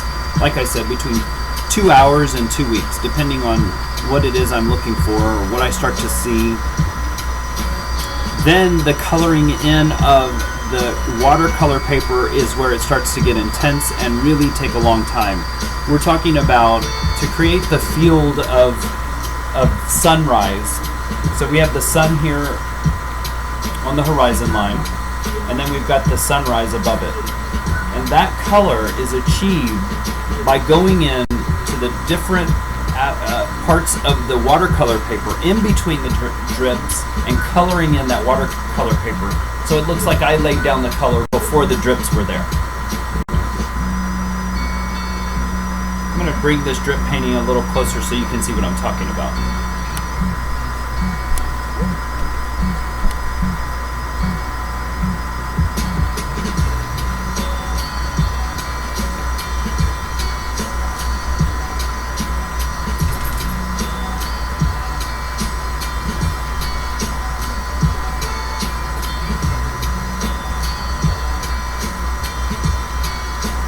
This is the watercolor paper. You can see some of the drips coming off the side here.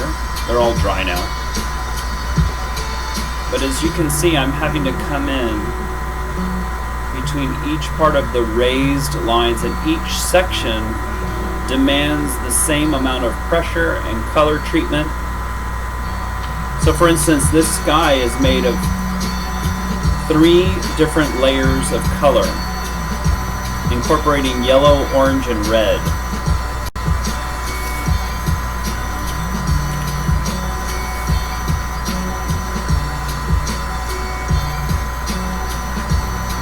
Hopefully this is coming across.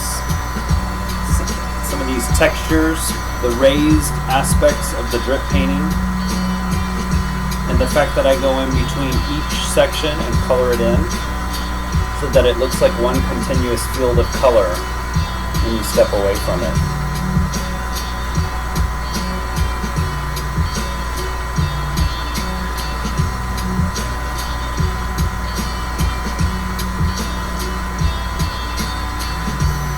This is a work in progress,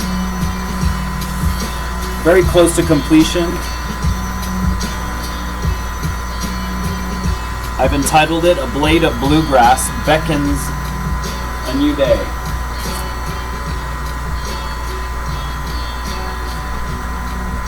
You can see his eyes and mouth, and that's his hand. Of course, another piece of grass, but that's his hand as it's raised up to his face. This is an eye. Let's see. I have this set up as the mouth. This is an eye, and this is an eye. And that's his big head, and this is his arm raised up.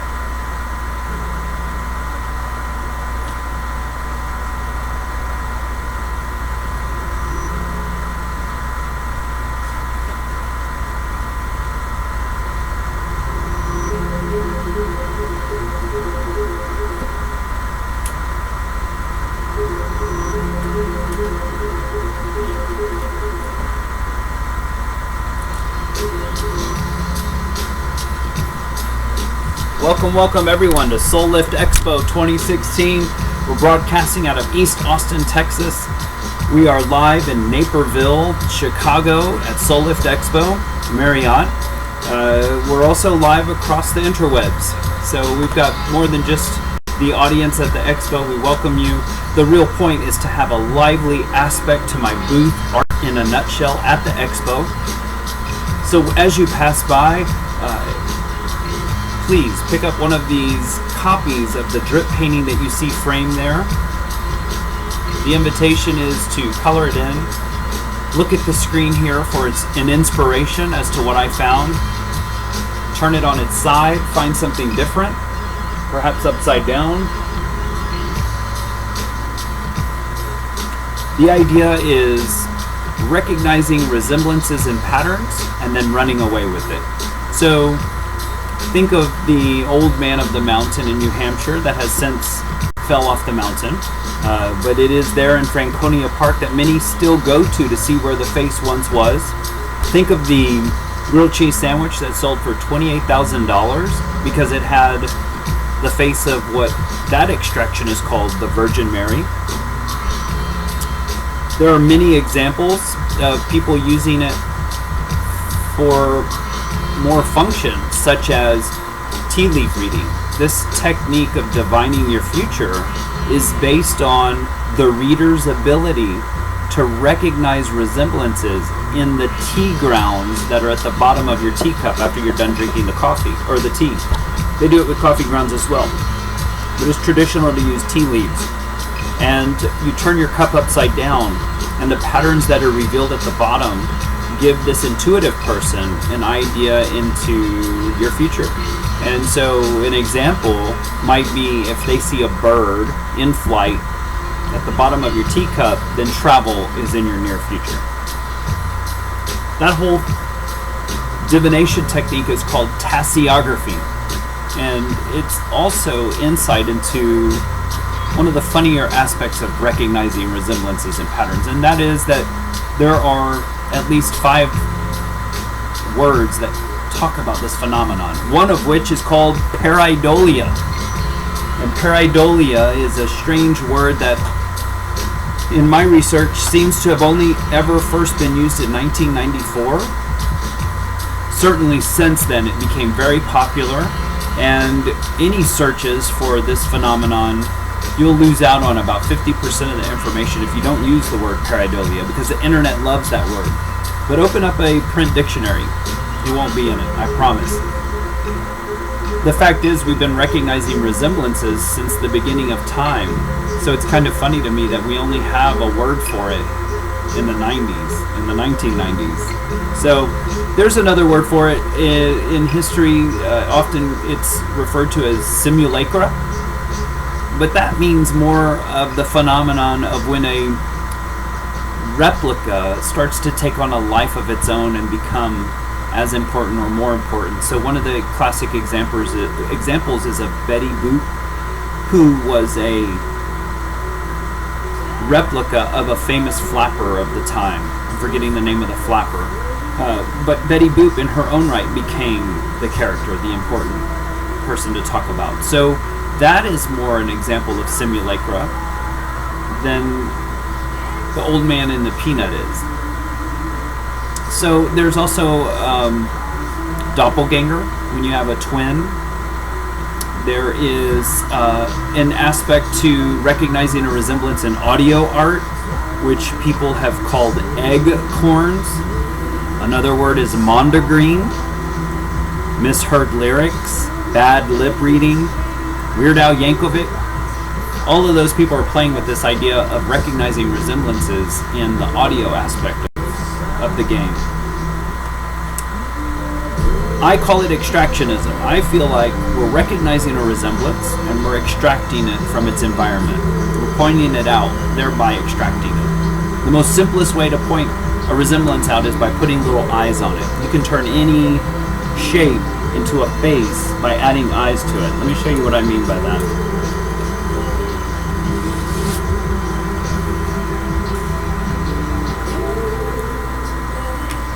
So if I just do this,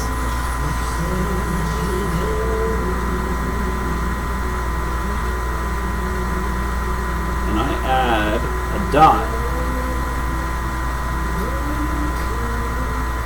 the mind starts to read this as a face. Even though this aspect of it doesn't really make sense, your mind tries to make that into a face. You might even start to turn it on its side so that it will make sense to your mind. So the simplest way of extracting a resemblance is adding an eye.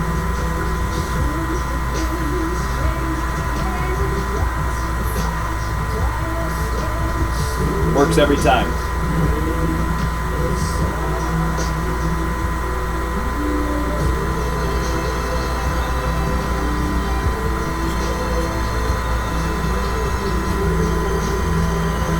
All right.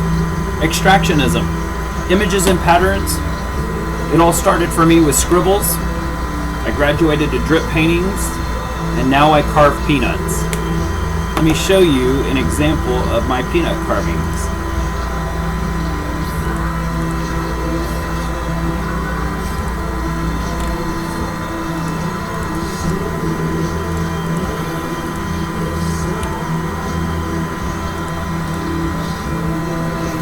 There it is. Peanut carvings.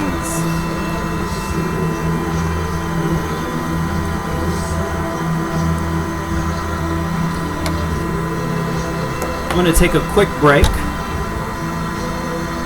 Welcome to Art in a Nutshell. Please pick up a page, color it in. I'll leave you with the art in the background and a little music.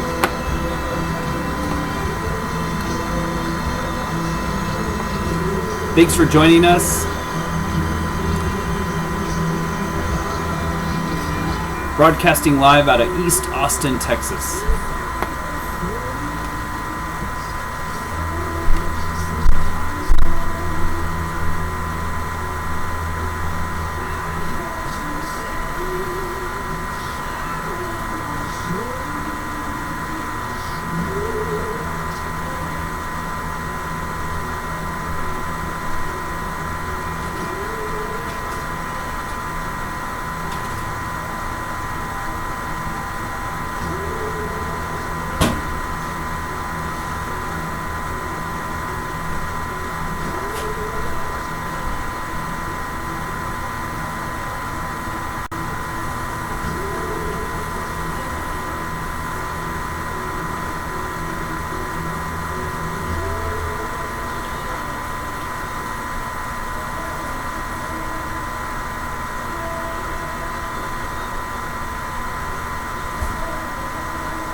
I'm back for another segment of broadcasting out of East Austin.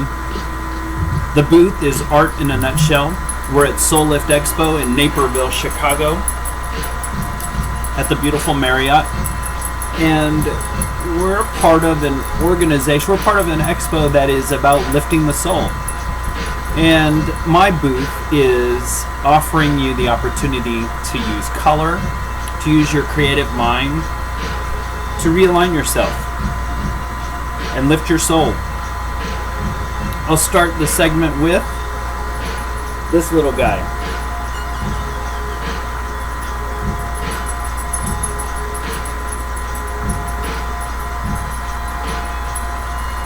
This is Belafonte. I think that's his name. I'm still trying to find the right name. He looks like just like a bouffant. And that led me to the name Belafonte. But he's my inspiration here lately. Half poodle, half chihuahua, and a guaranteed live stream success.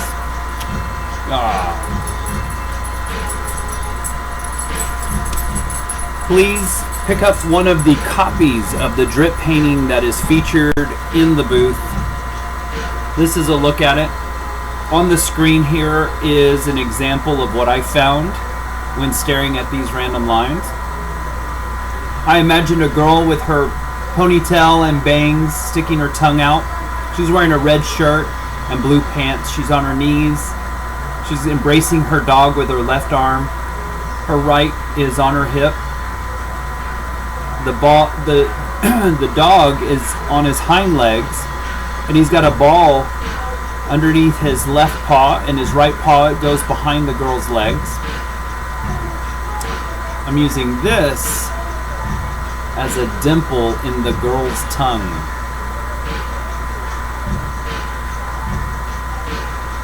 On the back, instructions. Let me read that. Do you remember looking up at clouds as a child and witnessing them come alive with imagery? Perhaps you've seen a face peeking back at you in the wood grain of your bedside table or the marble tile of the restroom floor. Resemblances live when we give them attention. Try it yourself for another dimension. Leonardo da Vinci claimed to see battle scenes take place in the patterns of mold-stained walls. It's the resemblances in the bottom of a cup that a tea leaf reader uses to give them insight. What will you see in the random lines of this drip painting? Extractionism. Some find it helpful to squint while staring at the lines. Once you begin to recognize resemblances, take the appropriate colors and begin to flesh out your discoveries. Tell a story. Inherently, narrative begins to take place as you extract your scene. Write it down here. Also, I'm including a QR code that you can scan in, and it takes you to the website to show you what it is I found in this drip painting.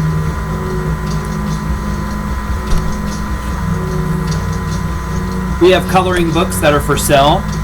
The drip painting itself is for sale if you'd like to take that home with you today. This is all leading to a bigger project in my artistic life called the Universal Painting Project. And soon I'll have a large, perfect square drip painting that will go on display the world over. And as it comes to your country, in anticipation of that, copies of this drip painting will be passed out to artists and non-artists alike, with an invitation to look for something in those random lines. And it will be in our individual visions, in our own isolated views of the world, that we all come together in a consensus behind one drip painting, behind one painting. So the Leonardo da Vinci's Mona Lisa, probably the most famous painting in all of the world, may not speak to everybody in every country. And the hope is that this drip painting will speak to every single person in every single country, everywhere, because it will be you, or at least one of your peers, that will color it in, using the colors of your culture, the iconography of your country, and making it relevant to you, getting you to agree on this drip painting. So every race, every color, everyone can play along, and we all have harmony by backing this one drip painting. We all agree on one painting that's relevant to all cultures across all of time. There will be a coinciding website that will feature everyone's contribution, and you'll be able to sort it by gender, by race, by age, by culture, and just see the patterns that start to rise amongst humanity. The Universal Painting Project, by you playing along today, picking up one of my copies of this drip painting, you're helping bring this to life. You're helping it become a reality. Thanks for participating, for having us at Soul Lift Expo 2016. I wanted to read an excerpt from Leonardo da Vinci's A Treatise on Painting, and how he recommends staring at mold-stained walls. You can visit my website at peanutcarvings.com or artinanutshell.com. Those will both get you straight to all of this exciting artwork. The Daily Texan, which is the student newspaper here in town, did a piece on me, did a video piece on me, so I've got that on display as well at the website. Take time out to look at it. My younger years, 2009, so 7 years ago already. Let's see, where is the excerpt from Leonardo?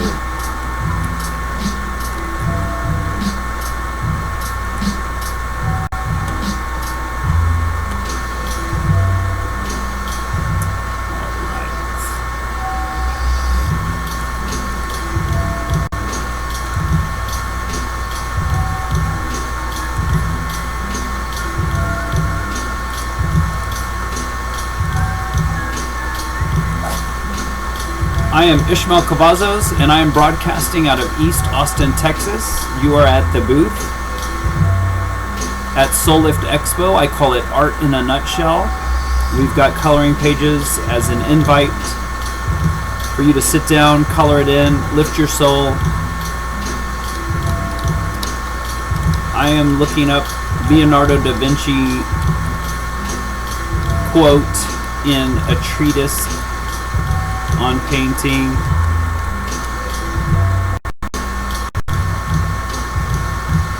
The funny part is Leonardo da Vinci kind of thought this as something that was laughable or almost trifling, I think are the words. Now this is all, it's been translated, so the exact word how he worded it, he wasn't going to miss out on bringing this information to you, and that's what I like.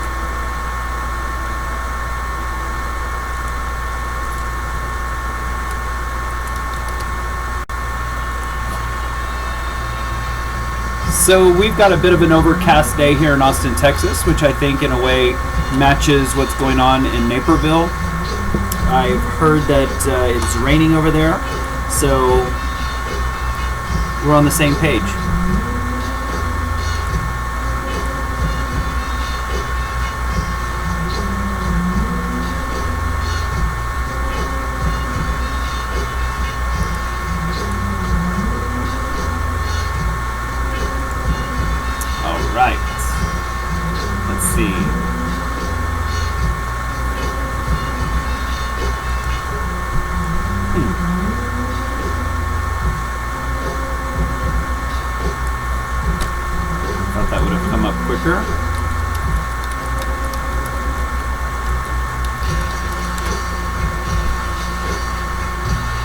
So hopefully you're enjoying the other vendors here at the expo. There are more than 20 vendors with that same interest at heart to lift the soul. My contribution, a chance to color. What better way to lift the soul?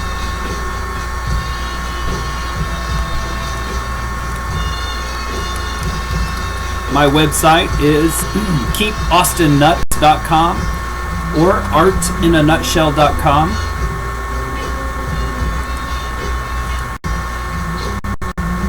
So the funny thing is there's many ways that they've translated this, so it's all kind of got a general vibe to it, but here's one of the quotes.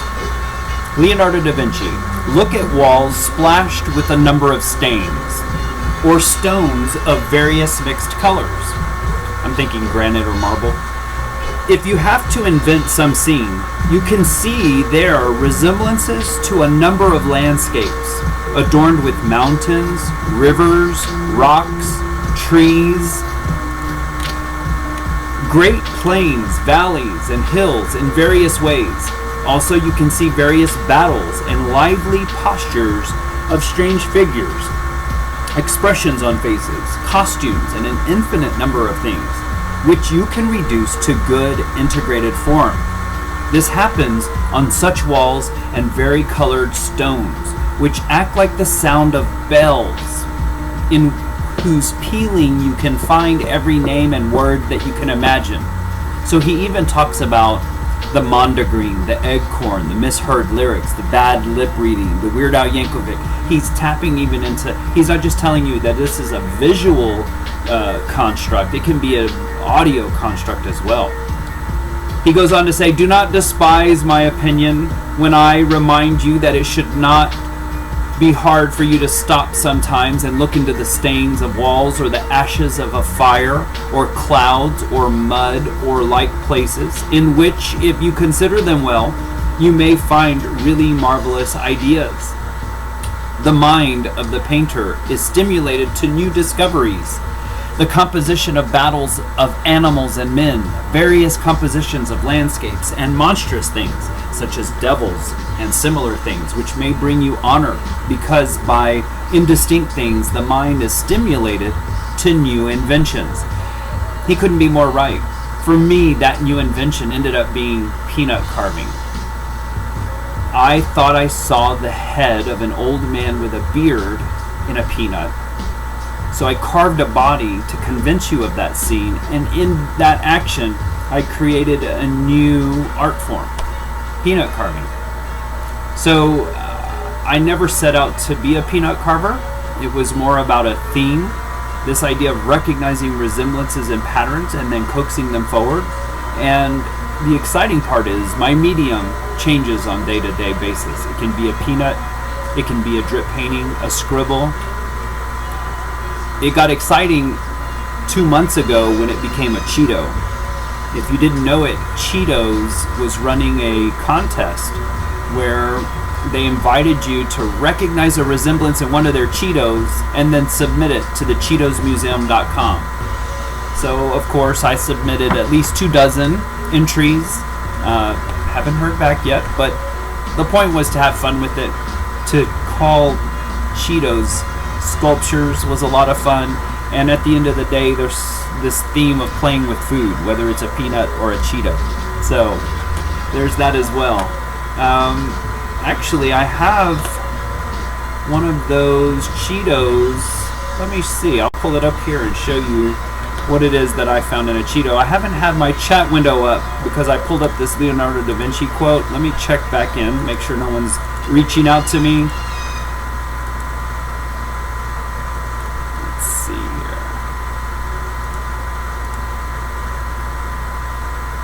So, we're good. No chats just yet. Want to stay on top of that. Let's see. Open that up in a new window so that it's always open and running. Beautiful. All right.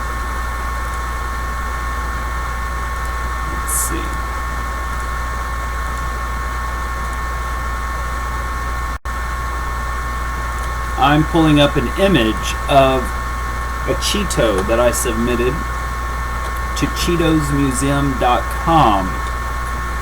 They had a contest where they invited the consumer to eat their chips, but first stare at them and recognize a resemblance, and then submit it for a chance to win $10,000 every week for 8 weeks. my submission. I had 24 submissions.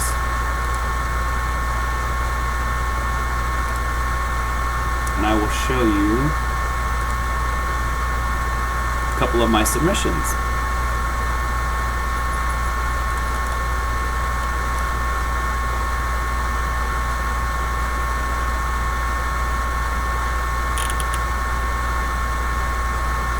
I'm Ismael Cavazos.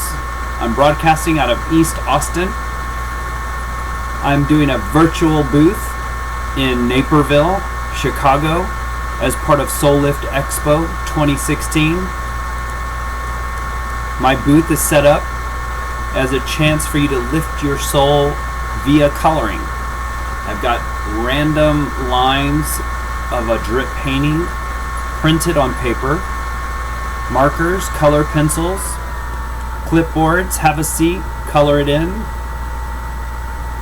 Take a photograph and submit it. I'd love to see what you find in it. I wish I was there. I could see and interact with you. But I do have the chat feature set up here. Please reach out. Love to hear from you. Any questions you have. If there's more information you want to know.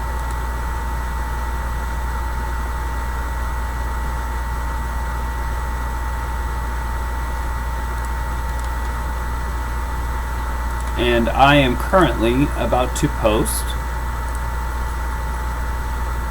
some of the fun sculptures I found when working with the Cheetos Museum. Let's see here.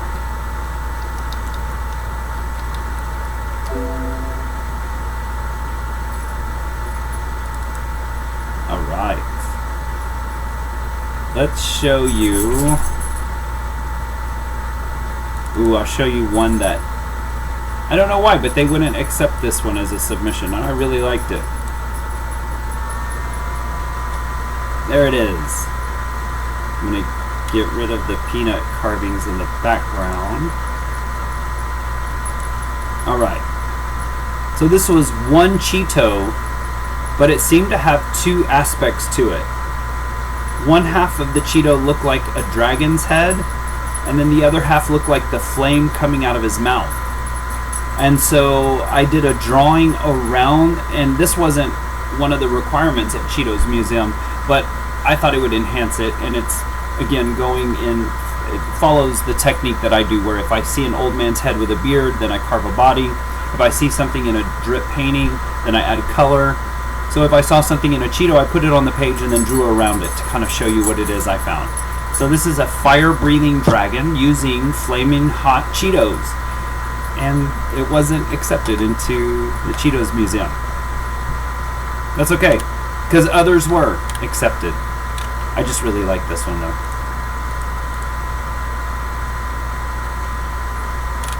Alright, let's see.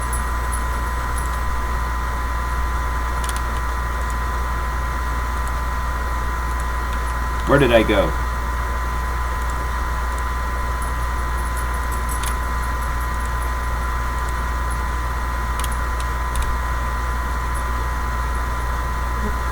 So I'm still here.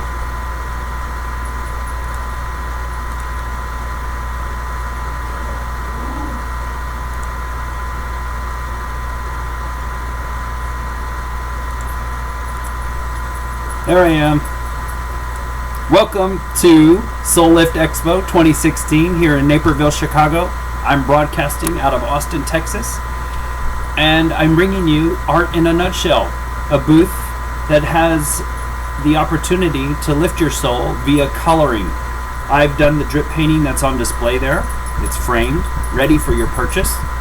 I have copies of it, complete with an invite to color the scene in, with instructions and a QR code that takes you directly to my website where you can see the scene that I found. Squint your eyes if you need to. That often helps with getting the lines to come together to form an image. Here on the screen I've got an example of what I found when I stared at the lines. I also have an example of one of the extractions I found in a Cheetos, I should say.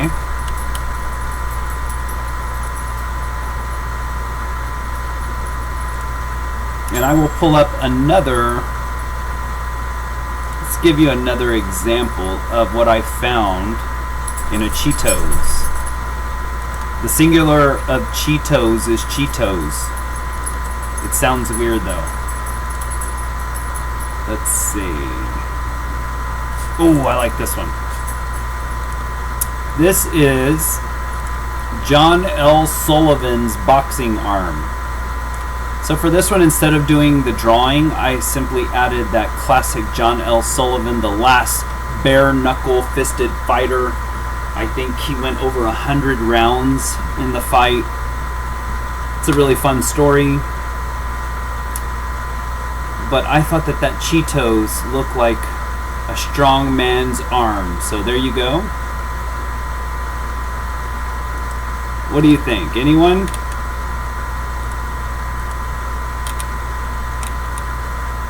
How's the chat aspect of this feature going? Who's playing along? Let's see.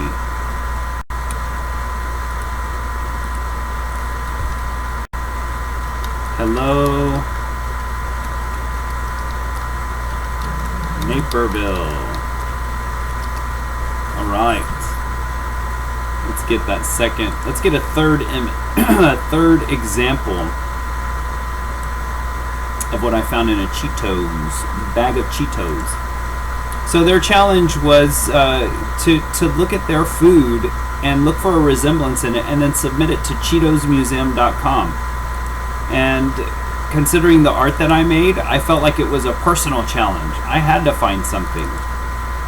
Here is a bird on a rock.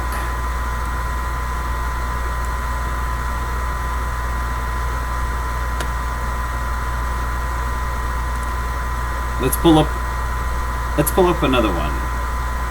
This was a really fun game. Let's see.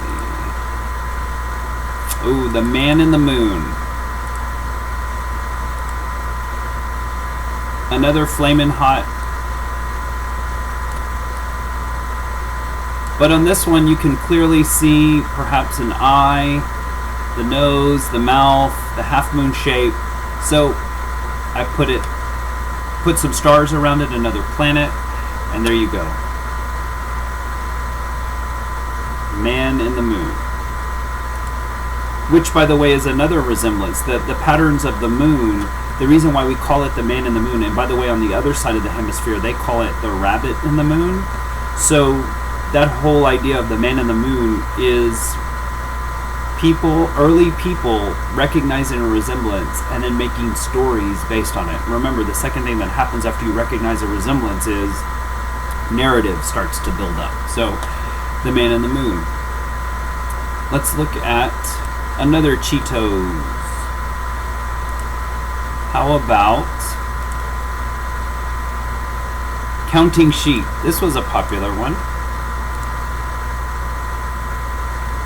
To me, this looked like a sheep. So, with his little appendages at the bottom, so I added the fence and the moon, and there you go. Counting sheep. What do you think? Any feedback on this one? It was a lot of fun. You know, the admonition to not play with your food, it ends up being, that's why it's probably a lot more fun, is you're doing something that you were never allowed to or weren't supposed to do.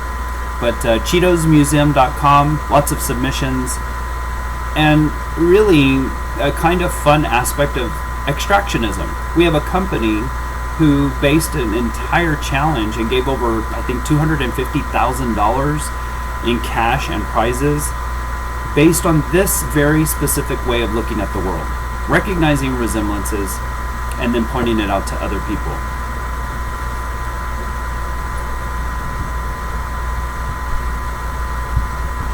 Let's see here. Let's get that out of the way so you can see the example. This colorful example here on the screen is a scene of a girl playing with her dog at the park.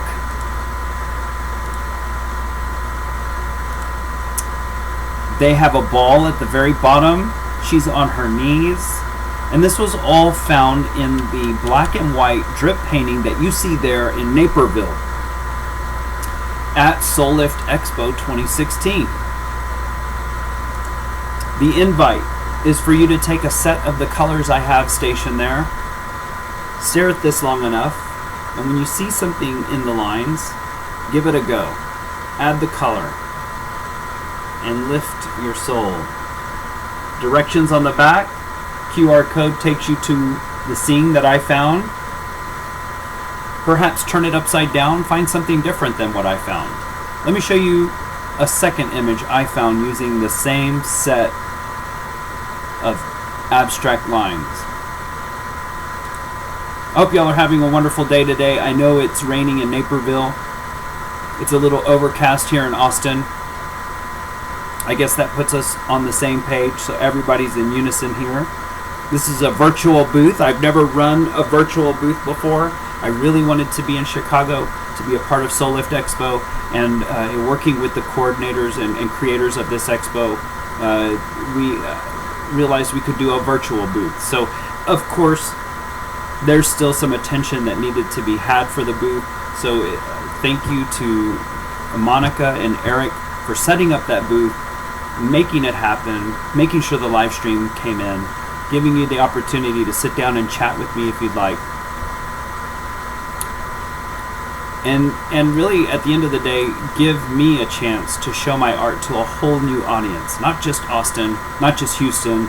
It's always a Texas thing with me, but to send it all the way to Chicago. It's an honor. I am about to bring up a second image for you to see. Something else that I saw in the lines of this drip painting that is on display in the booth at Art in a Nutshell, and kind of show you that it doesn't have to be just that one idea or that one recognition. It can be multiple recognitions. So, what we were just looking at was art that was made from Cheetos. Cheetos actually had a contest based on this idea of recognizing resemblances. They gave away $250,000 for that way of looking at the world. In fact, I argue the only artwork that is regularly covered in media, international media, the world over, is based on looking at resemblances, recognizing them, and bringing them forward. So that's kind of exciting. There's no other art form that's being covered in the news. In fact, let me show you right now the most latest recognition that was covered by international media agencies the world over. This image of lightning, because it resembled a steed on its hind legs, even a little spittle at the top for the horse's mouth, this got international coverage. So I think it's exciting if you start to umbrella this way of looking at the world under one heading, extractionism. Then you can say that this is an art form that is played with by other Fortune 500 companies. It's something that is utilized to help map the skies. Astronomers literally map our skies using constellation. That's how they tell one guy or another guy that what part of the sky to look up at. They reference the constellation. So, and constellations are essentially a connect the dots, of using stars to play connect the dots. Now, of all the recognizing resemblances techniques, that's the most difficult. I don't know how they turn 3 stars into a centaur, or the bow and arrow, the whole thing. I don't know how they turn just 3 dots into that full picture. I guess you can just say that works. I'll believe them, but I tend to want to find more information. Like the Big Dipper, the Little Dipper. I know those aren't constellations; those are asterisms.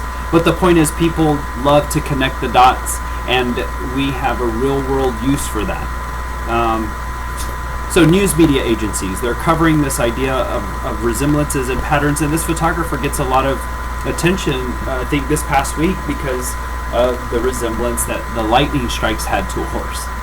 So there you go, something in the news very recently. Let's bring you, I promised you a different image, I got off track.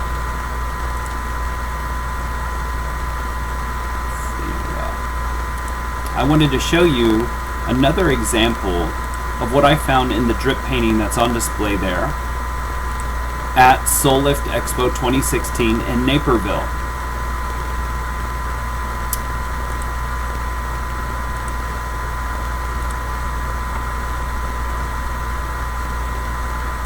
Okay. I'm Ismael Cavazos. My website, artinanutshell.com. The point of Art in a Nutshell at Soul Lift Expo is to lift the soul, to use coloring as a vehicle to relax and hit that meditative state of mind. I've got on display here an example of what I found in the drip painting, and then I also have other scenes that I found using the same set of lines. And I'd like to show you that second image.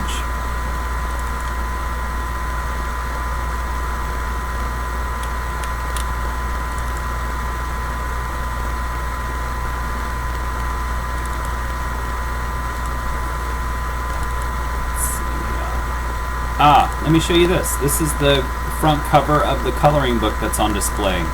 These coloring books are for sale.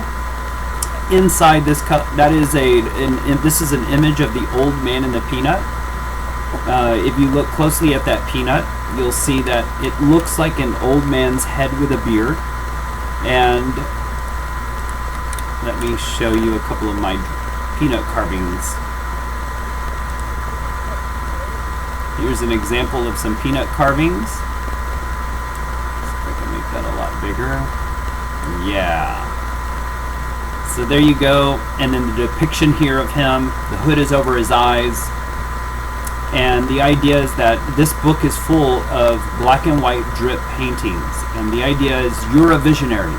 So we're not going to tell you where the landscape is. We're not going to tell you where the figures are in the landscape. It may not even be figures or landscape. And so it's for you to decide what you see in those random lines. Use color, use shading, bring the scene forward. And on the very back of the coloring book is an answer key. And it shows you what I found in the drip painting.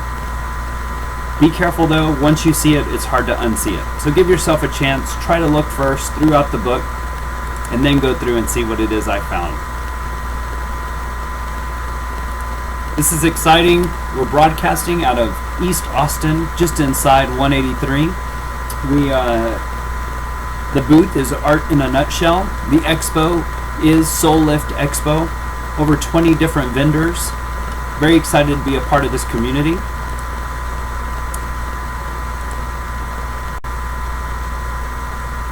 Hopefully you've had a chance to pick up one of my coloring pages and play along. If not, take a couple home. Have fun with it, but take a photograph of what it is you find and send it in. I'd love to see everyone's contribution. That's one of the more exciting parts, and we all make art for one reason, and it's to show off to other people. So please submit your entries.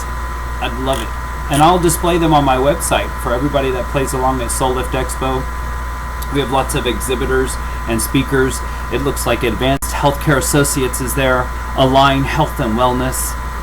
We have Bettina's Tea, it looks like. Barack Kalra, Healing Hands Now. Blooming Rose Healing. Elements Massage. The Freedom Keys. Inspired Health Center. Juice RX, Juices and Cleaners. We have Healing Light Therapy. Lusciously.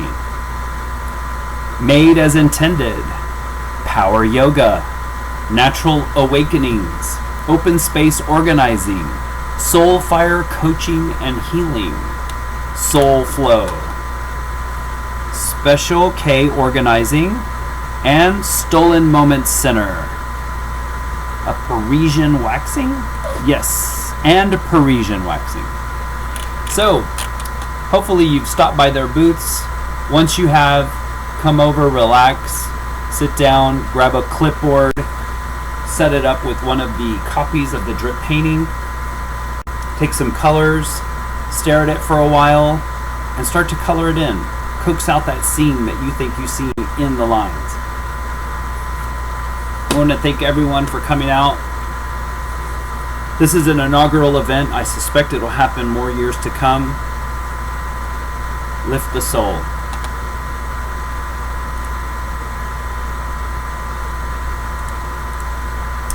I've got peanut carvings on display on the screen here. I also want you to look at the scene that I found. Let's see here. All right, there we are. Get you some peanut carvings to look at on one aspect of the screen. The other screen has an example of what I found in the drip painting. Of course, you can see me. Behind me, I've got examples of my work. These are drip paintings that I'm currently staring at, looking for that next scene. The one that has color is sometimes that's all there is to it. I'm not looking for any image in it. It's more for just that color splash. And drip paintings sometimes act like the flame of a fire, where the fireplace, the hearth, kind of captures your attention, and you stare off at it for like an hour. And all you're doing is watching these undulating patterns. And I find that drip paintings have that same mesmerizing appeal to them. So I've created drip paintings that are just about the color and just about that aspect of staring at them. And then there are others that have actually had a scene coaxed out. One example that I love to show off is what I found in Jackson Pollock's drip painting. This is a guy who lived in the 40s and 50s. That's when he was prolific with his work. And he created a painting called Gray in 1948. And his intent is to break down representational art into abstract art, so that the drip paintings act like a seismograph that record the energy of the moment, the energy of the artist, the splashes, the direction, the kind of rhythm and cadence to the drips, all reveal what that artist is feeling, as opposed to using representation to do it. So to turn it on its head, to bring it back full circle in a spiral, is to take one of his abstracts and then turn it into representational art. So an example of that is his drip painting from 1948 called Gray. Please go online for a better version of this. This is just a quick kind of example on a webcam. Of course, the one online is much better to look at. This is the drip painting that I found in his... this is the representational art that I found in his abstract art. What I'll do is I'll put up a link to this print, so this artwork can be purchased online at fineartamerica.com. I love this service. I think for $30 a year they allow an individual to sell prints of their work. And I just can't find a better rate than $30 a year to have access to the whole checkout, the whole everything. They're going to process the payment. They're going to print the work. Everything is handled for you. Alright. So I am Ismael Cavazos. My website is artinanutshell.com. Also keepaustinnuts.com. or peanutcarvings.com. You can get to any of my artwork via those portals. Let's see here.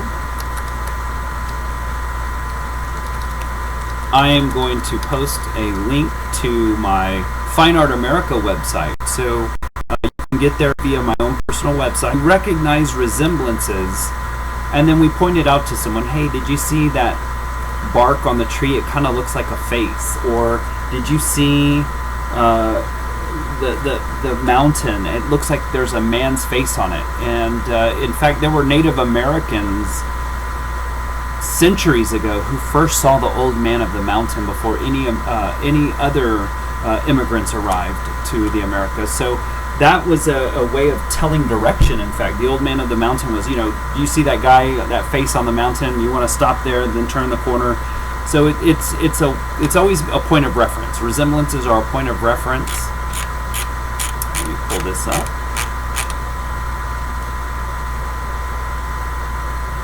Let's see. Oh, I better check in on the chat.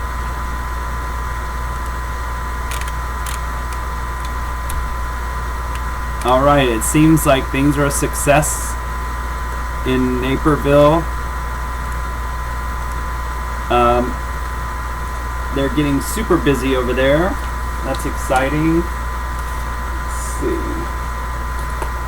Let me check in real quick with the coordinator and see how things are going. We'll give you a live update for those that aren't in Naperville.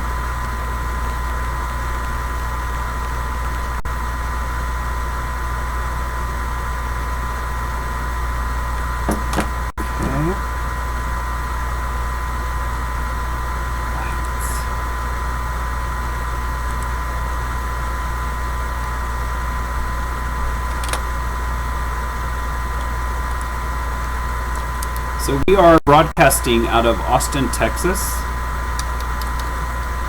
I have a virtual presentation going on for my real booth that's in Naperville, Chicago. The expo is Soul Lift Expo, and my contribution is a coloring station. And hopefully people are having a seat, taking the coloring page, and tapping into their inner creative self. Coloring books are all the rage right now, and they have been for some 10 years. I think it started overseas and really kind of started hitting the Americas, about 4 years ago. It's in full swing, and my coloring pages are a chance for you to figure out what you want to color in. I'm not going to tell you where the car is or where the person is. You get to color it in yourself. So I call it a visionary's coloring book, and I have those for sale there in the booth. I also have my drip painting that's inspiring the coloring page of the day for you to purchase. Take it home with you. Article from May of 26 is now, of course, adult coloring books are ubiquitous, crowding bookstores and bestseller lists. Coloring book groups have sprouted up everywhere in libraries and cafes, on Facebook and Instagram. In fact, I've had a couple of coloring parties here in Austin, Texas that were a success. One was to raise money for the art house that's on the east side for those that struggle with housing. So giving them an opportunity. The other was just straight total coloring party with a collaborator here in town, Rebecca Borelli, and it was a total success. We were at the on the east side here, and we had, I think, 20 people join us for a coloring party at $20 a ticket. So that was exciting. In 2015, an estimated 12 million adult coloring books were sold in the U.S. According to Nielsen Bookscan, there are adult coloring books for hipsters, Doctor Who fans, cat lovers, Taylor Swift devotees, and admirers of Supreme Court Justice Ruth Bader Ginsburg. Pretty much anyone with a niche interest and a need to relax. In other words, everyone. So that idea of a need to relax, it's been shown that the mind, when petting an animal, can reach the same levels as a meditative state. They're starting to say that coloring, certain ways of coloring can also get you to that same state of mind. So the idea of lifting your soul, the theme of the expo, I feel like my coloring station fits right in.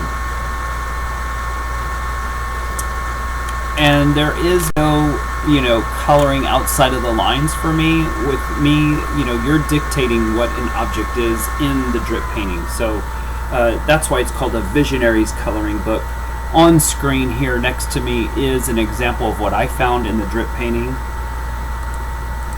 And let's see, we're getting a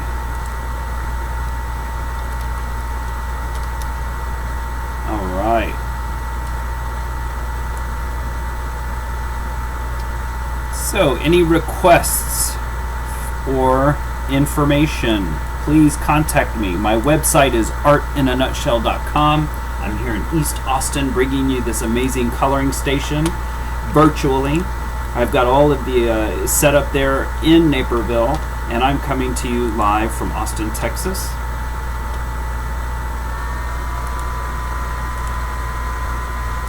Why?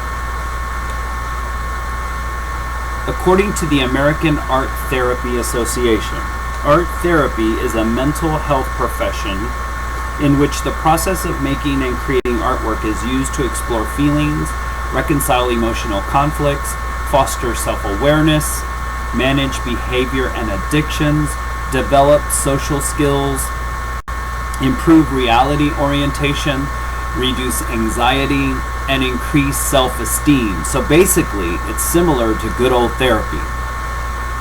So this isn't art therapy in that traditional association sense. In fact, they have a caveat here. However, it's important to note that using an adult coloring book is not exactly the same as completing an art therapy session. But certainly this can get you close. And it can give you some insight into whether or not you want to go further down that road and look for an art therapy session. So, pick up one of my coloring pages. Squint your eyes if you need to. I find that helps the lines coalesce.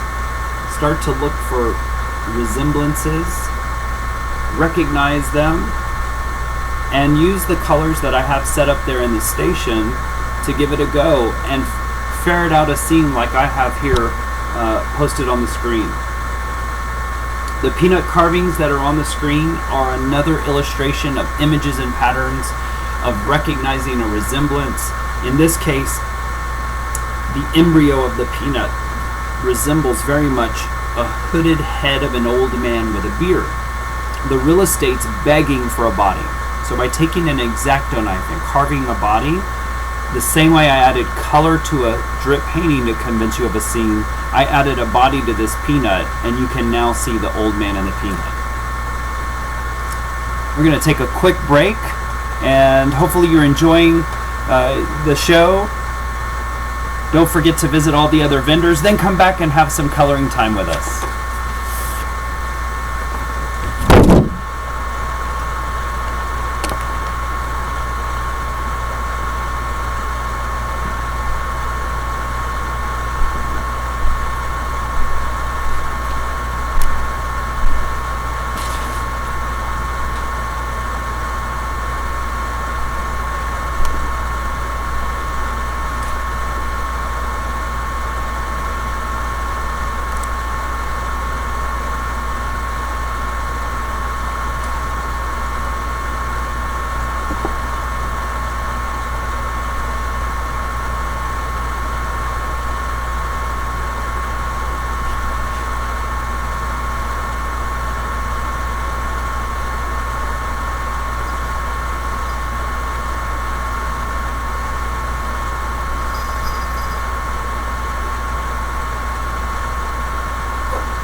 Welcome back.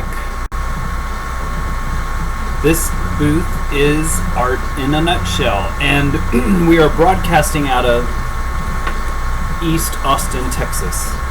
We are at Soul Lift Expo 2016, and we're very excited to be a part of the organization.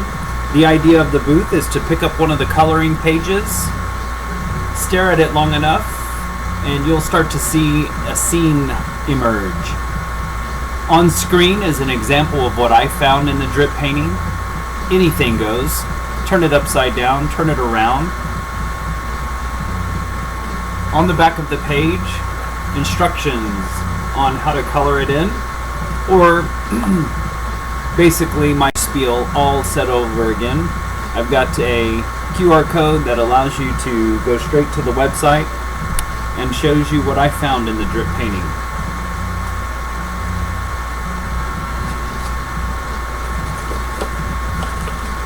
My website is artinanutshell.com. I've got some of my drip paintings behind me on display and one of my works in progress.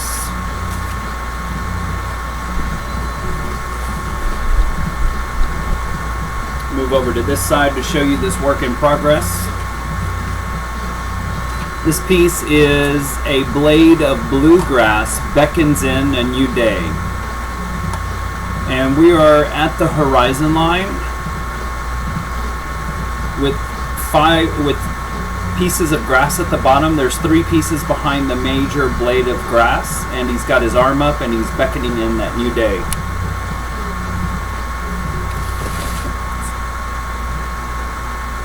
Let's get some more natural lighting in here. Beautiful. Alright, hopefully everyone's having a good time at Soul Lift Expo 2016. This is an inaugural event. The theme of the expo is to lift the soul, and my contribution is a coloring station. Coloring right now is all the rage. In fact, we all do it when we're kids and it never stops. This is your chance to tap your inner creative self. Pick up one of my coloring pages. They are prints of the actual drip painting that is on display there in the booth, framed, ready for your purchase. I also have copies of the coloring book that I printed and hand bound myself, so those are available for purchase as well. And of course, to color, it's free. Take a page home, make copies of it, get your kids to play along, and compare and contrast and see who found what. And in everybody's individual visions, you can all agree on a single drip painting. So you're bringing harmony via the individuality. And that's an exciting prospect that will later on lead to a project I'm calling the Universal Painting Project. And that has the major aspiration of being relevant to every culture in every country.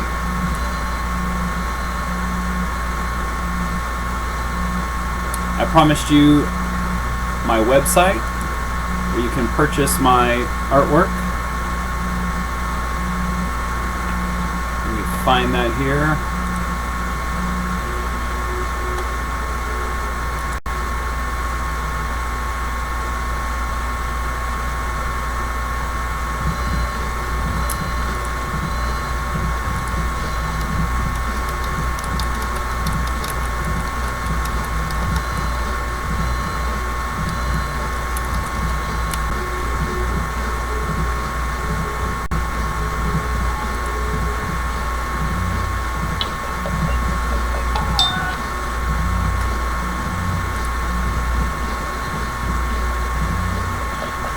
And I will show you a copy of, or an example of one such ability here.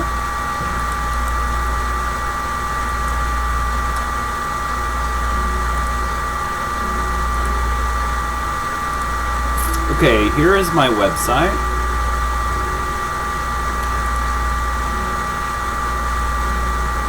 But let me add, so this is my website, how you can get to the artwork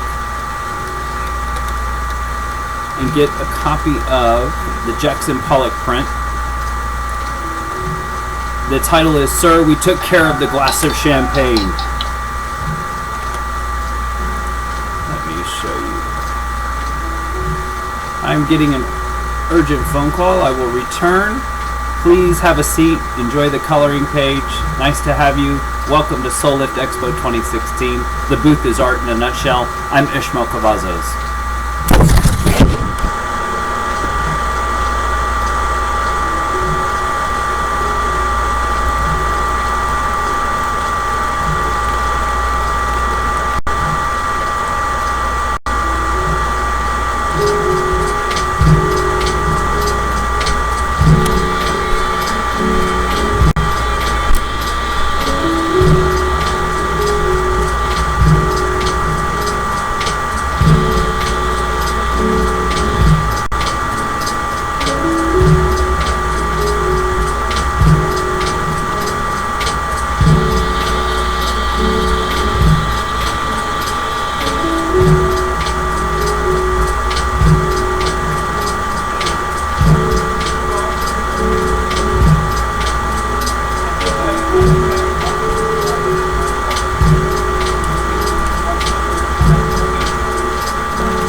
Welcome back to Art in a Nutshell.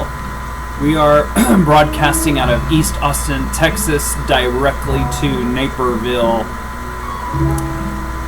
And we have set up a booth, a coloring station, at Soul Lift Expo 2016. Everyone's invited to come out, enjoy a coloring page. I'm starting off this segment with this cute little guy in my hand. I felt like he would ensure success for a beautiful live stream. Say hi. Belafonte. Yeah, pretty cute.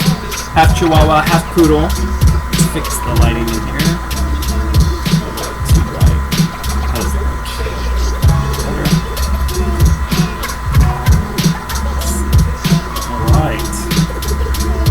Belafonte. Thanks for the help, Belafonte. So we've got the booth set up. The theme, of course, of the show, Soul Lift Expo, is to lift the soul. And this exposition has vendors who are interested in doing just that. My particular display is coloring. It's all the rage right now, and there's even articles on why coloring is good for you. I'm looking at an article right here. The ancient origins of your obsession with coloring books. Coloring books have roots reaching back 1,000 years and share meditative benefits first discovered by Buddhists. And that kind of goes to what I was talking about, the meditative benefits of coloring. It's on par with petting an animal or meditating when you color. It can be. And there's something to that. Let's see. 1,000 years ago, on the stone floors of a monastery in Tibet, a monk hunches on his knees, placing rubies the size of dust motes to draw a delicate line of glowing red sand. It's punishing, but sacred work. Days into the process already, his back enjoys. So this article, it goes on to how they use sand painting as a way of coloring. So it's essentially a coloring book. They were already filling in these lines with patches of color. Of course, it goes on to transfer to paper, and it does have a meditative aspect to it. I certainly hope you're getting that from coloring the page. Let's make sure we're still live. I've got someone saying that I'm not still live. Hopefully you can still see me.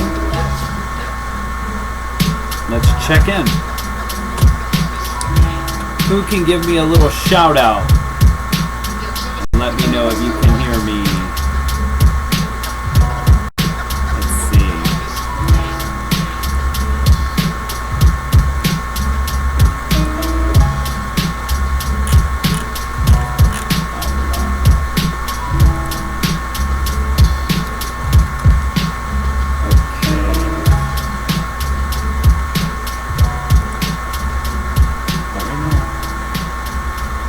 Okay, so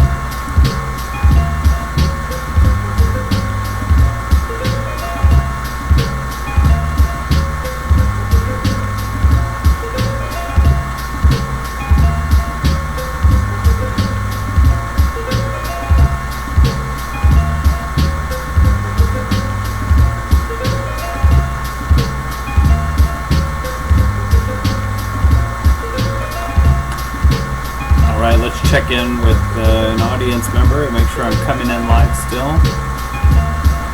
I'm going to presume I am and carry on.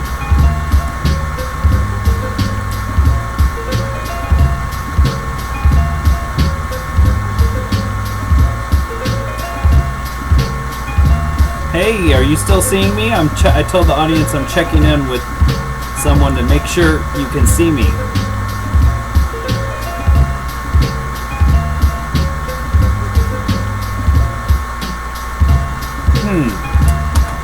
Well, I told everybody that I would just assume like it's still going live because here it says I'm live. So maybe if you just refresh your screen and let me know what comes up. And okay, thanks for the help.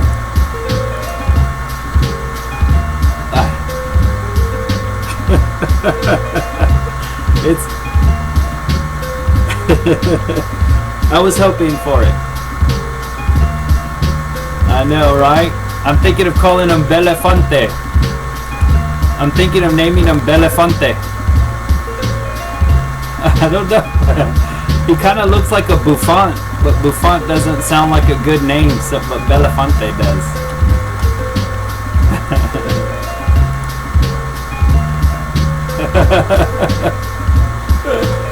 Or just Puppy forever. He's just Puppy.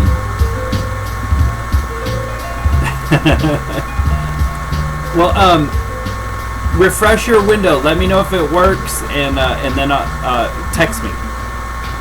Okay, thank you. Okay, bye-bye.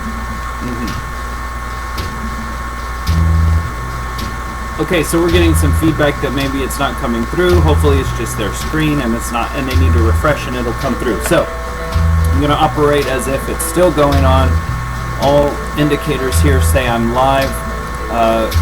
So again, to refresh, for those who are just walking up to the booth, I'm Ismael Cavazos. My website is ismaelcavazos.com. On the screen here, let me remove the text so that you can see these peanut carvings. I made these by taking an X-Acto knife and carving a peanut. By giving it a body, that feature became the head and beard on a character I call the Old Man in the Peanut. It's that way of looking at the world. So this character surmises that way of looking at the world. So, in a nutshell, literal, but also figurative. If you get how he was born, then you understand how this image here on the screen, this scene of a girl playing with her dog, was coaxed out of an abstract drip painting. The drip painting on display there in Naperville at Soul Lift Expo 2016, ready for your purchase to take home. There's also coloring books for your purchase. This is a copy of that drip painting that's on display. Pick one up, stare at it long enough, and soon you'll start to recognize resemblances. And once you do, take some of the colors that I've provided there in the coloring station. I have markers and color pencils, and give it a go. Show us what you have found in those abstract lines, and then share it online. We'd love to see it. All right. Let's see, what do we have? Anybody chatting with us? Perhaps we're getting some feedback that we're not on.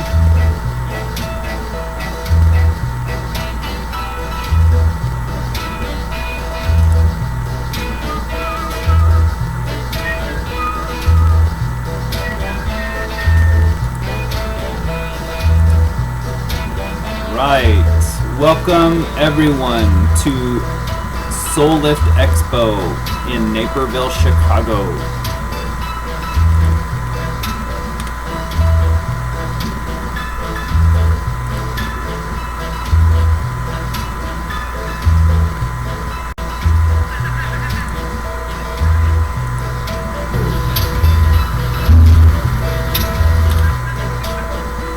I hope a lot of this stream is coming through. It is my first time to provide content in this fashion. It's been a lot of fun. I'd like to do it again. Really, the chance to travel all the way to Chicago and show off artwork, to use this as the opportunity to do that, it's been really, really awesome. Ideally, I would have been there and I would have done my spiel and my big presentation, but this is the next best thing. And so, again, a big thank you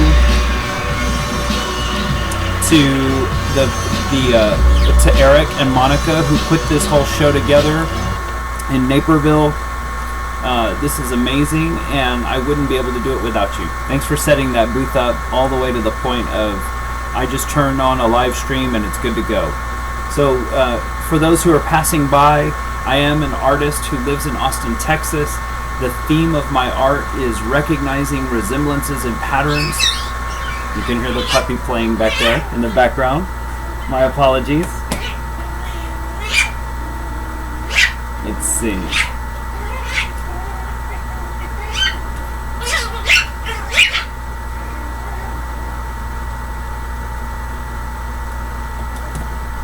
So there's still an indication that I'm not live.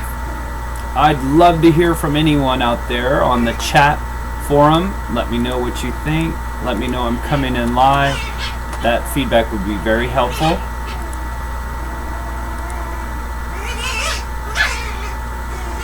Let's see here.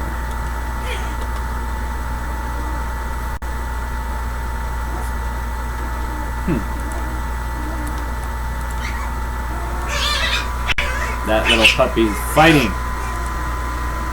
Hadn't seen that at all. Let's see here. Beautiful vendors and their businesses. Come see us today. Perfect event for the weather and incredible raffle items. Wow. Let's see, where's my booth? Where am I? I know I'm there somewhere. Virtually. Literally on display.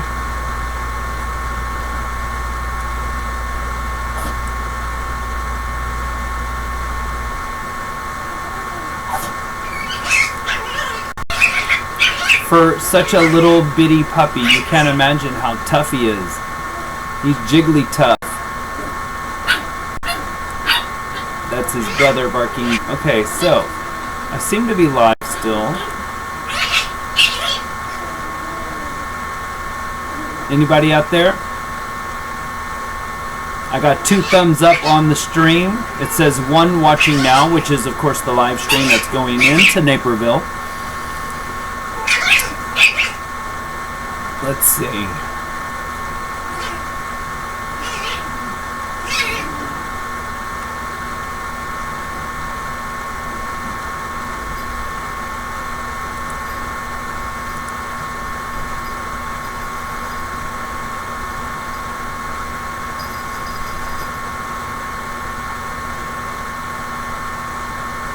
Very strange to watch yourself work on video.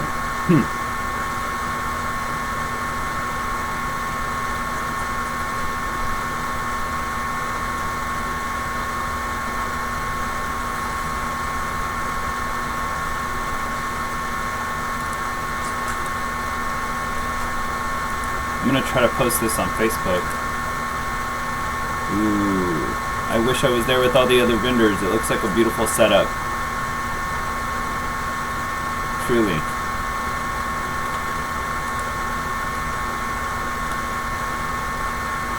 Let's see here.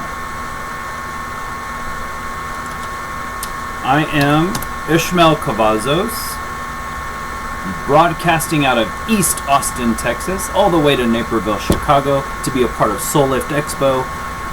I'm there virtually. My coloring station is there physically.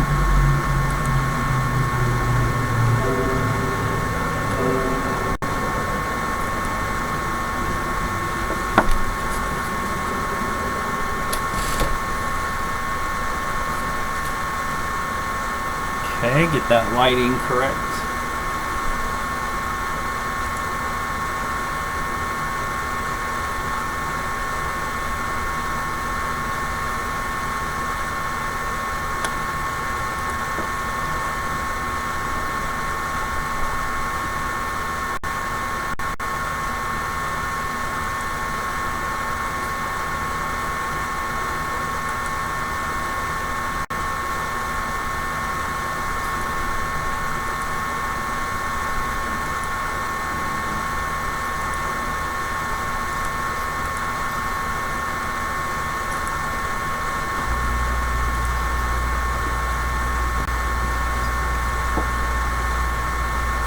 Let me reload the picture of the peanut carvings. They seem to be... There's some dots or something. I don't know what that is. It may be because I expanded the picture. Let me redo that. And that way you can get a better look at the old man in the peanut. There we go. Let's remove it. Let's add another image from...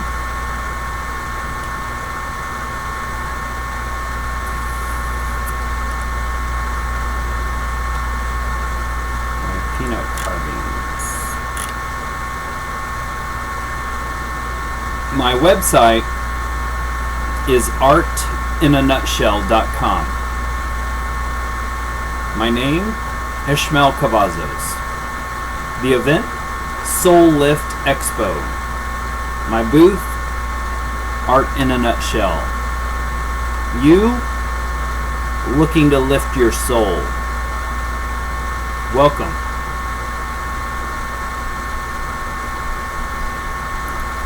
My coloring pages offer you just that opportunity to lift the soul and almost take you to that meditative state of mind that allows for introspection, for healing, for opportunity.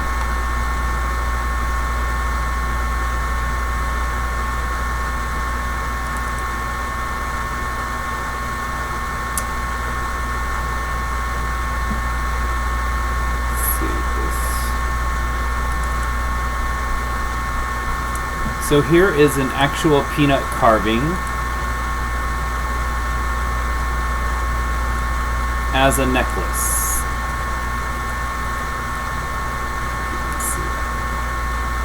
As a peanut pendant. And actually the one that I'm showing you now is set up to be a bracelet.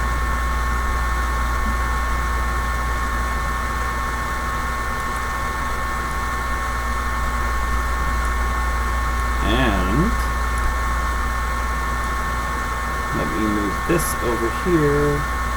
Oh, the screen's acting funny in that bottom corner.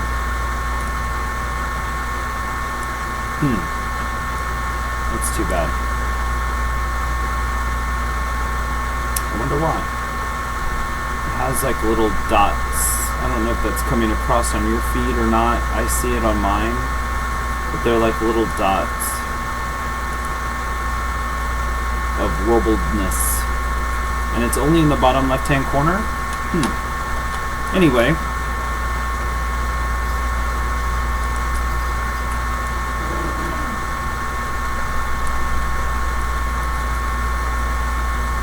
So, this is a peanut carving. I call it art in a nutshell. It's both literal and figurative. I'd love to hear from somebody who'd like to chat with me. Let me know what you think. I'm going to check in and make sure that this is coming through. I'll leave you with my work in the background so you can see this. Yeah. Alright.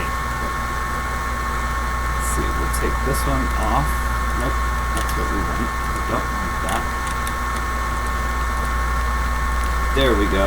Work in progress, a couple of drip paintings. I am going to see. One quick break. Welcome to Soul Lift Expo. Thanks for having me from Austin to Naperville.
Welcome back, everyone.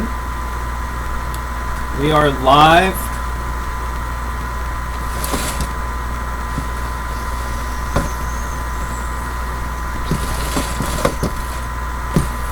Let's get the lighting just right in here. Pardon.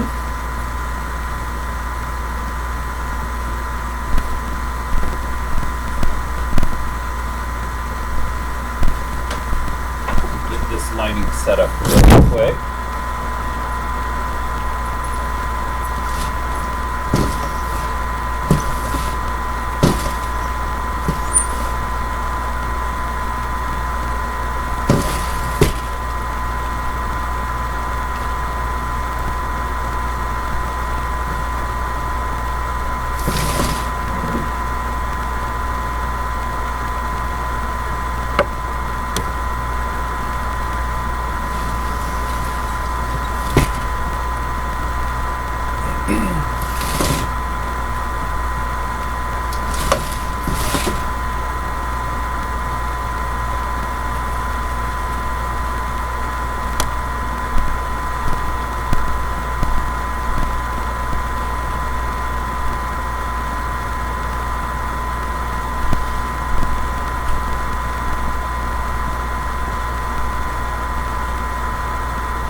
Welcome back to Art in a Nutshell.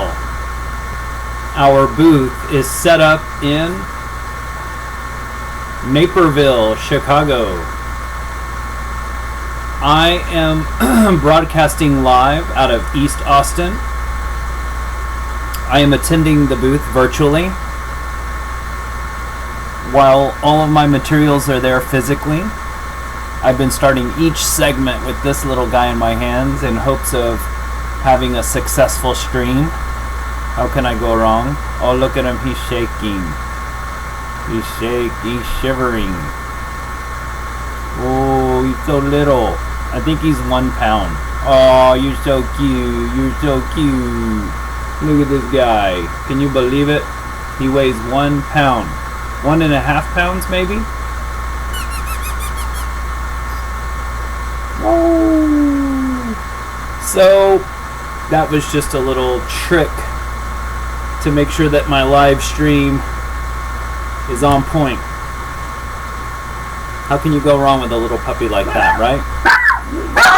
Uh-oh. Dog alert.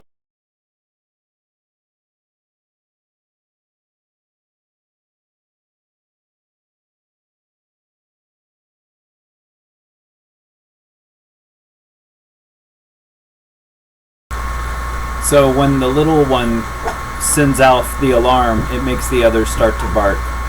So that's what's going on there. I want to welcome everyone to Soul Lift Expo 2016. I want to thank you for stopping by my booth. I want to invite you to pick up a copy of the drip painting that I have on display here.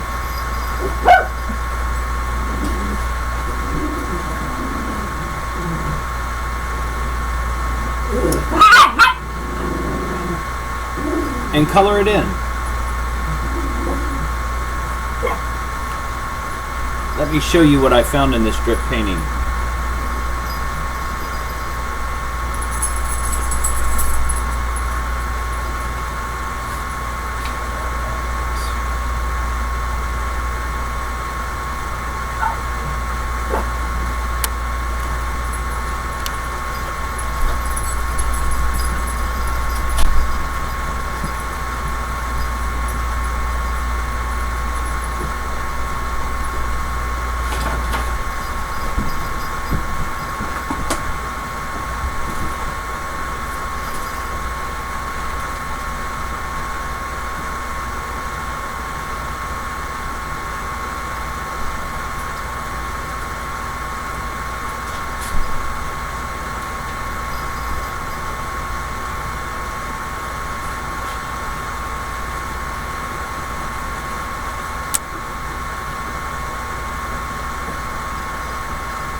Pictured here is a scene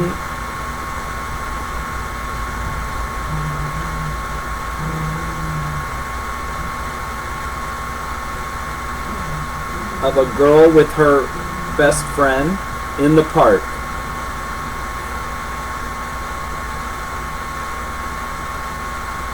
And I found that in this copy of the drip painting that's on display there in Naperville.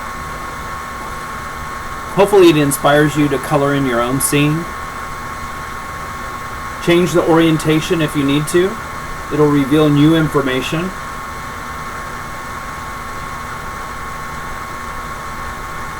When I turned it on its side, I found something unique. Let me show you.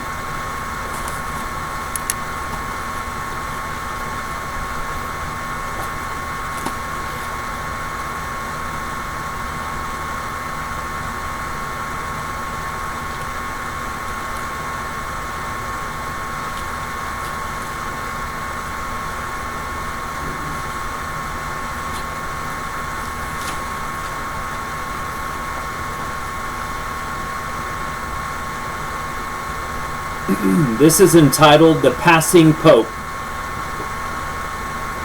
And it's kind of, well, Popes' hats are so high and so tall that the only thing that was existing in the same space was a cloud. So this is called the passing Pope.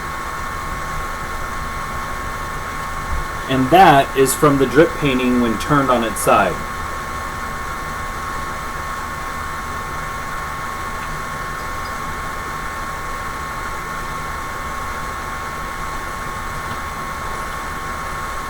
What will you find in the drip painting?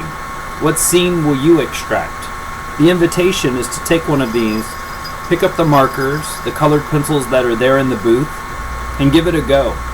I know there's over 20 vendors to visit today, so take one, put it in your pocket, color it later. Soul Lift Expo. The idea, lift the soul. This certainly will do it. Lots of meditative type qualities to the act of coloring.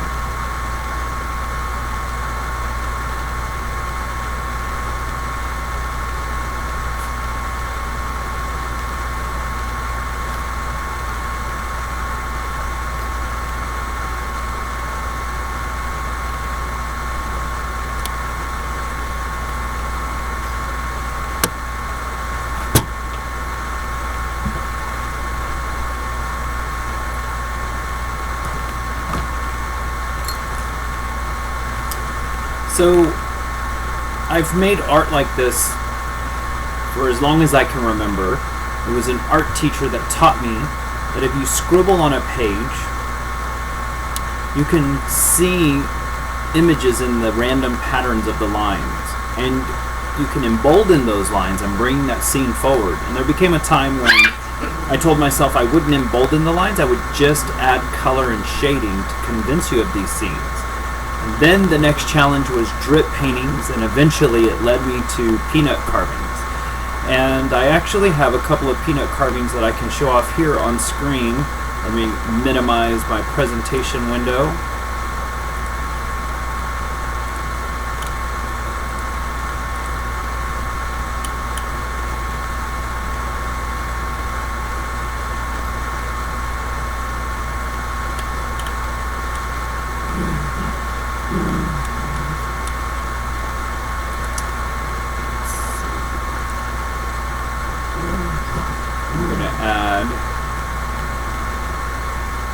This particular guy.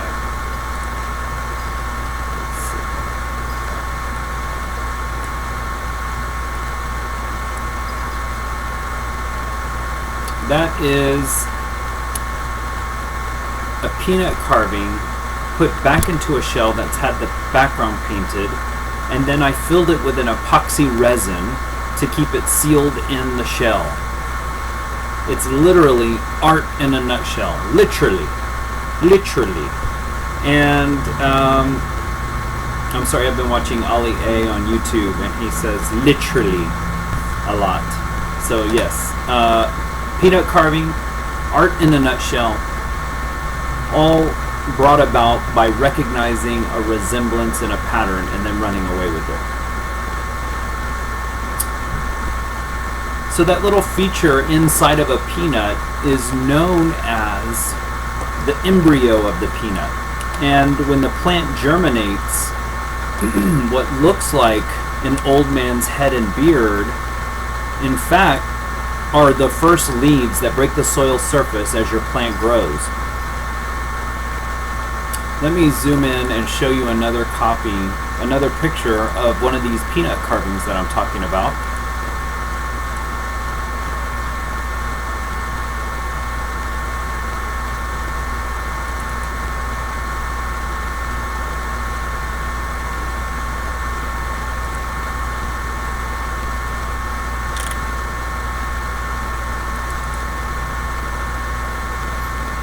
Enlarge this screen.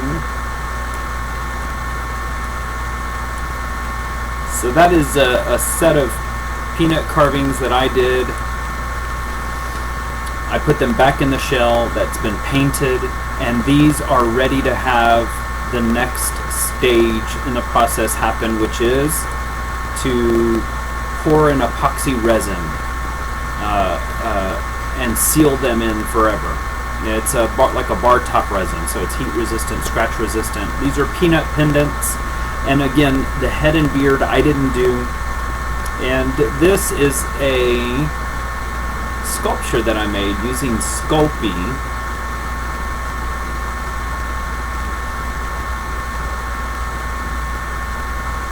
And I got the idea for that head and beard from the peanut.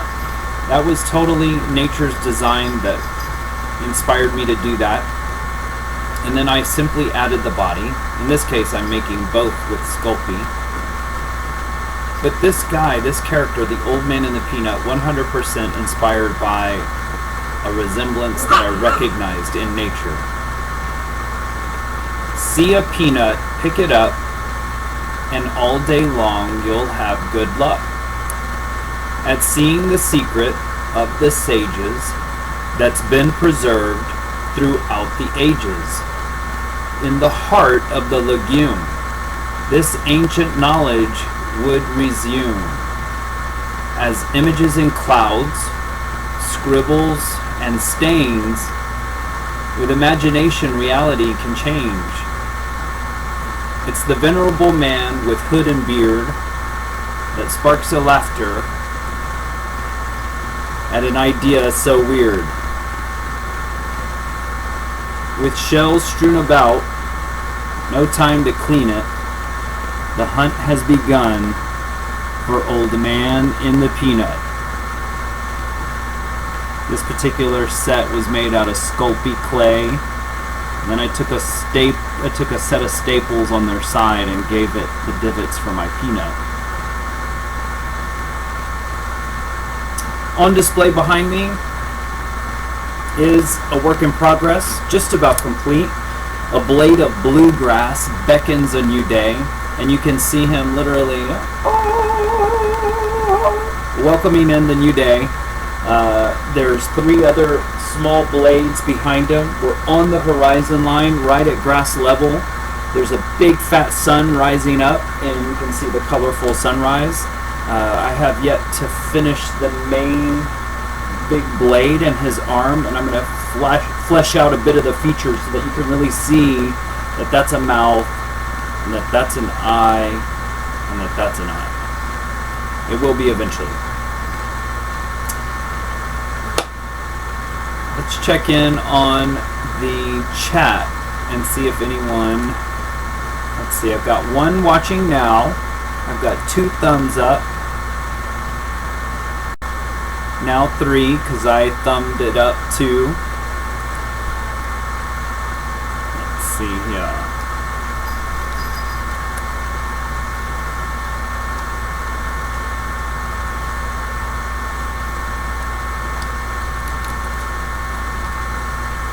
Alright, we are streaming to you live out of Austin, Texas, all the way to Naperville, Chicago to be a part of Soul Lift Expo 2016. An amazing event, over 20 vendors, all with the same interest in mind, to lift the soul. And my particular strategy is to offer up a coloring station, and this is providing you the opportunity to hit that state of mind that's almost on par with meditation. The idea for me is to just stare at these random lines and look for representational art, and then using color and shading, bring it forward. The other side of it is don't look for anything at all, and simply go into each section and color it in with your own fun set of colors. And that in itself becomes a kind of therapy, a kind of reprieve from the day that at the end will lift your soul. And I want to thank everyone for coming out to Soul Lift Expo 2016, for taking the time to watch this stream when there's real people all around. I very much appreciate it. I'm in Austin, and this gave me the opportunity to share my art with you in Chicago. Very fortunate to be a part of that. I have a drip painting on display there. It's framed.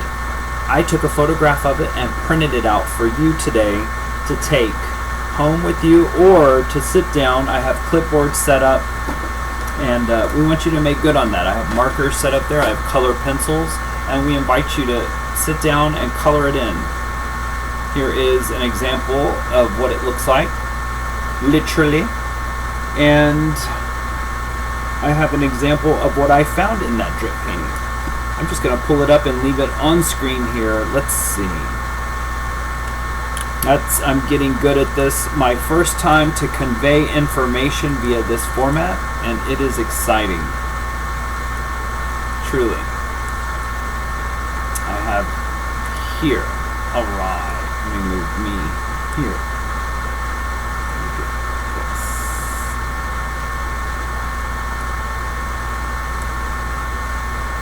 Okay. This is the drip painting that's on display there. For sale.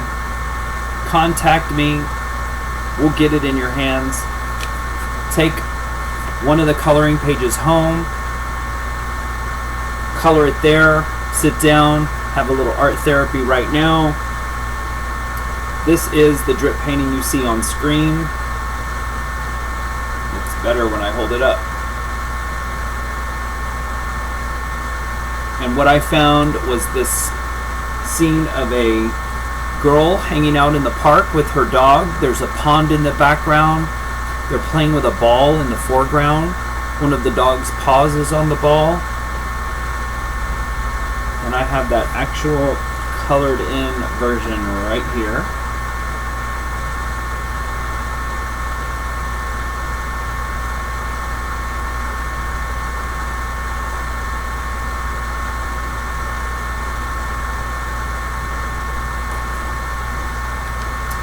What if I told you that it doesn't have to be a girl in the park playing with her dog? What if I told you it was a unicorn prancing across a creek, tiptoeing across a creek? Let me show you that.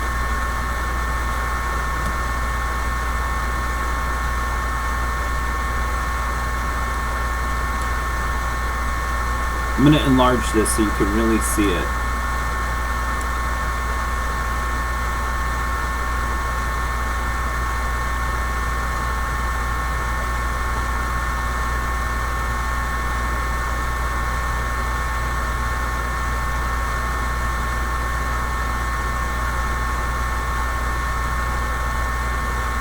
You've got your horizon line with hills, a tree, in the foreground a creek,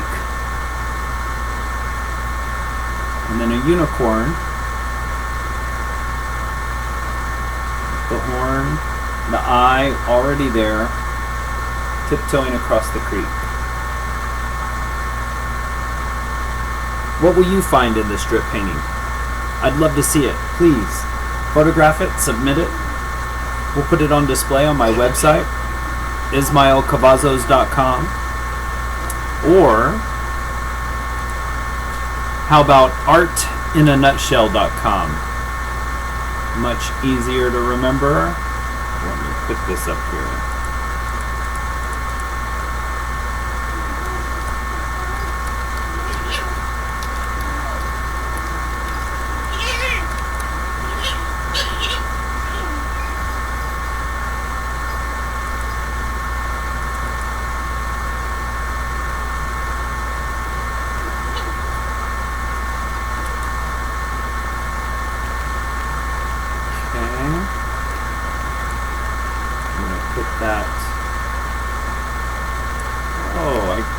So this is kind of fun.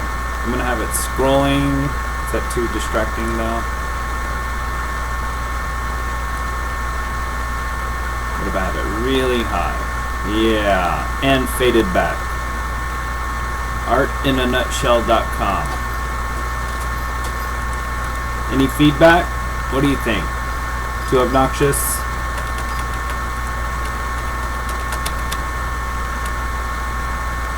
There we go.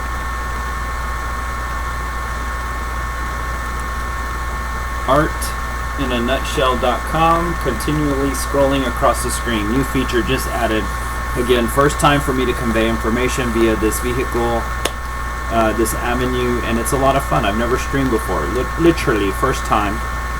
Thanks for being a part of this audience. Thanks for attending Soul Lift Expo at the Marriott in Naperville, Chicago. Monica and Eric, the facilitators and organizers of this expo, allowed me to do a virtual booth, so I'm there with you live, and I have all my materials there. I have a drip painting on display that's framed, ready for your purchase. Also, I have copies of it. The invite is for you to take one and sit down and color. Look for images in these random lines. Get your creative juices flowing. We're not going to tell you where the landscape is, where the head is, where the shirts are, where any of the objects are that all other coloring books do. This is a visionary's coloring book, and the opportunity is for you to flesh it out, for you to dictate what reality is. Let me show you the cover of my coloring book. Alright. This is the Visionary's coloring book. This is one of the pages in the coloring book. On the back side of the coloring book is an answer key that shows you what scenes I have found. They are just recommendations, they're suggestions, and in fact, a warning. If you look at them first, you'll never be able to unsee what it is I found. So take a chance to look at those abstract drip paintings yourself and decide for yourself what it is you see, and then go from there. Let me show you. No, I don't want to show you the backside because I would be cheating you of it. Get some better lighting in here.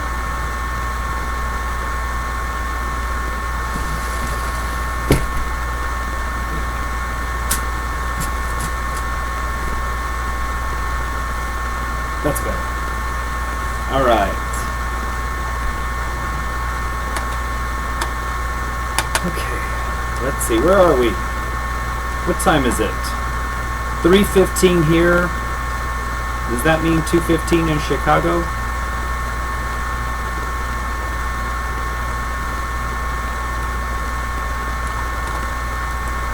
We are still looking for our first person to chat with. I know there's one person watching now. Come on, reach out to me.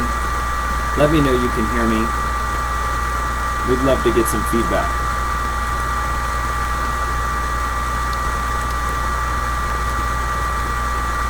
Hello, Soul Lift Expo attendees.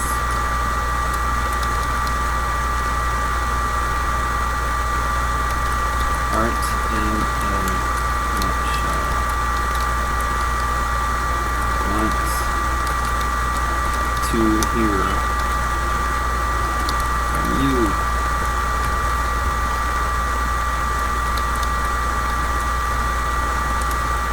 Yes, you. Looking at the screen. Thinking about typing. Do it. I don't actually know if anyone's there. I'm just trying. Let's see what happens.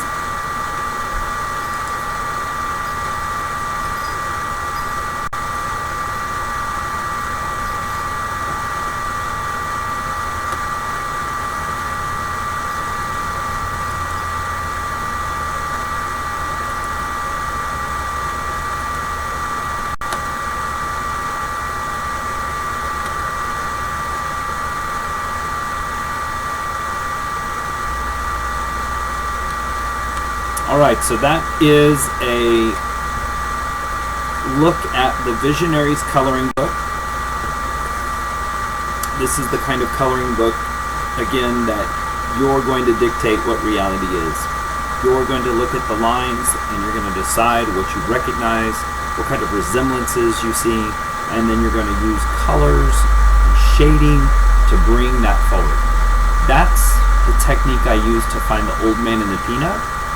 It's the technique that Leonardo da Vinci recommends using in order to have new ideas and new inventions, literally the way I did it.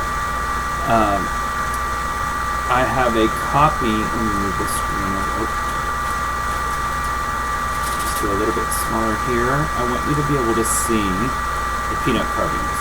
And there's 2 of them there in the upper right hand corner of the screen. Also, I have featured here, let me move this up.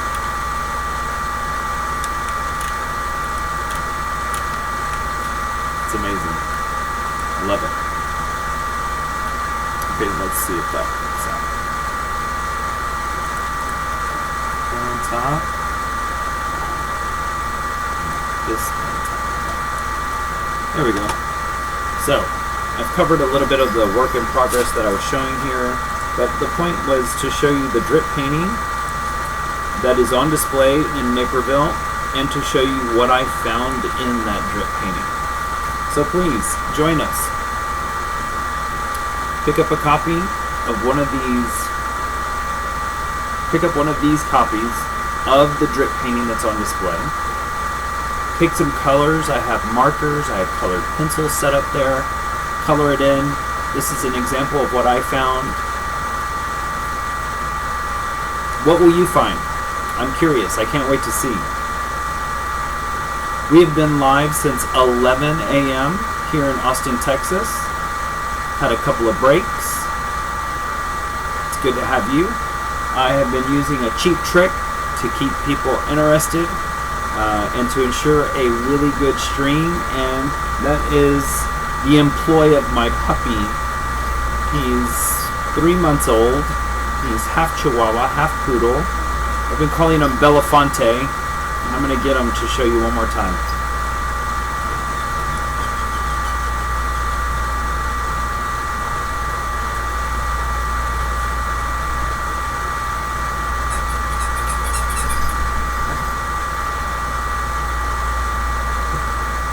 Here he is. I told you. Look how light and fluffy he is. He's almost like a ball. He's like a dandelion fluff ball that you just, he'll blow away. Let me show you much closer. How can you resist? How can you resist? His name is Darth Vader. You cannot resist the dark side. Ooh, Darth Vader. Look at that.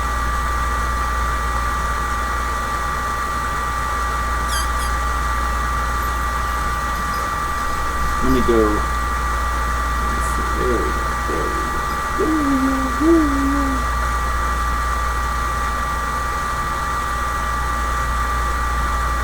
You're so little. Cute puppies, right?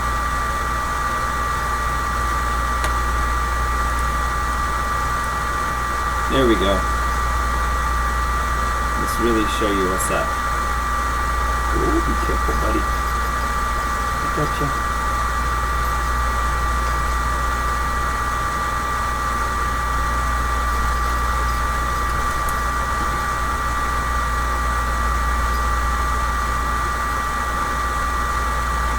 Ta-da! Oh, you're so adorable.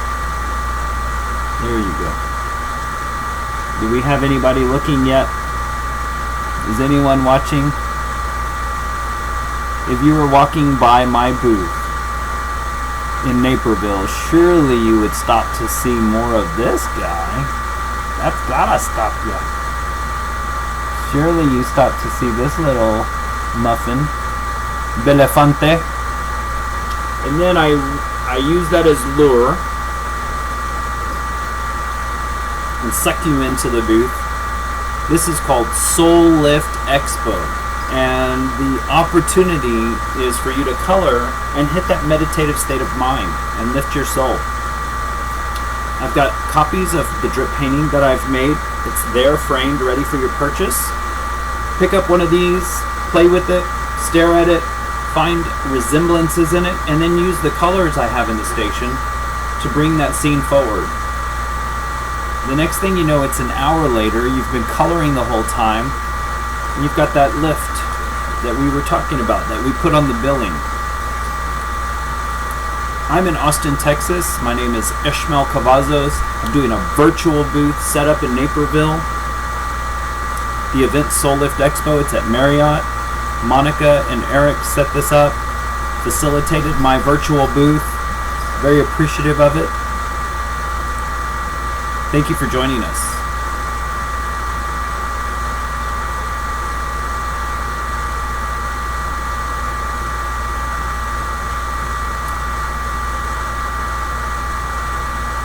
I am going to put back up on the screen a couple of images that I was showing earlier of my peanut carvings.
Okay.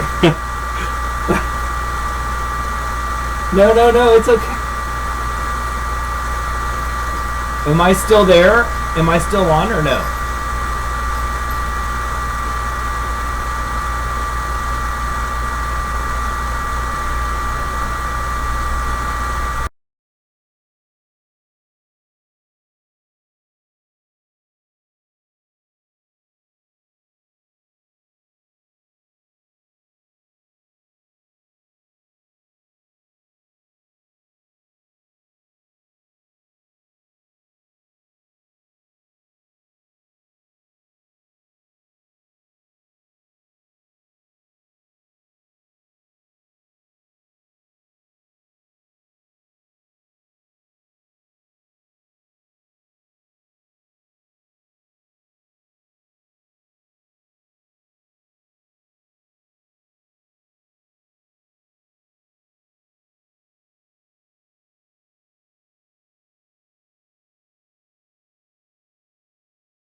So, thank you to everyone who signed in, watched the streaming video. The event was from 11 to 3 I ran a little bit over.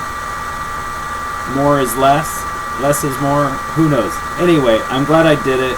I'm glad people participated. I look forward to your submissions. I can't wait to see what you found in the drip painting. Find me at artinanutshell.com. I'm on Facebook. Peanutcarvings.com. Old Man in the Peanut. Type it in. I'm the only peanut carver in the world. You'll find me. I'd love to connect with you.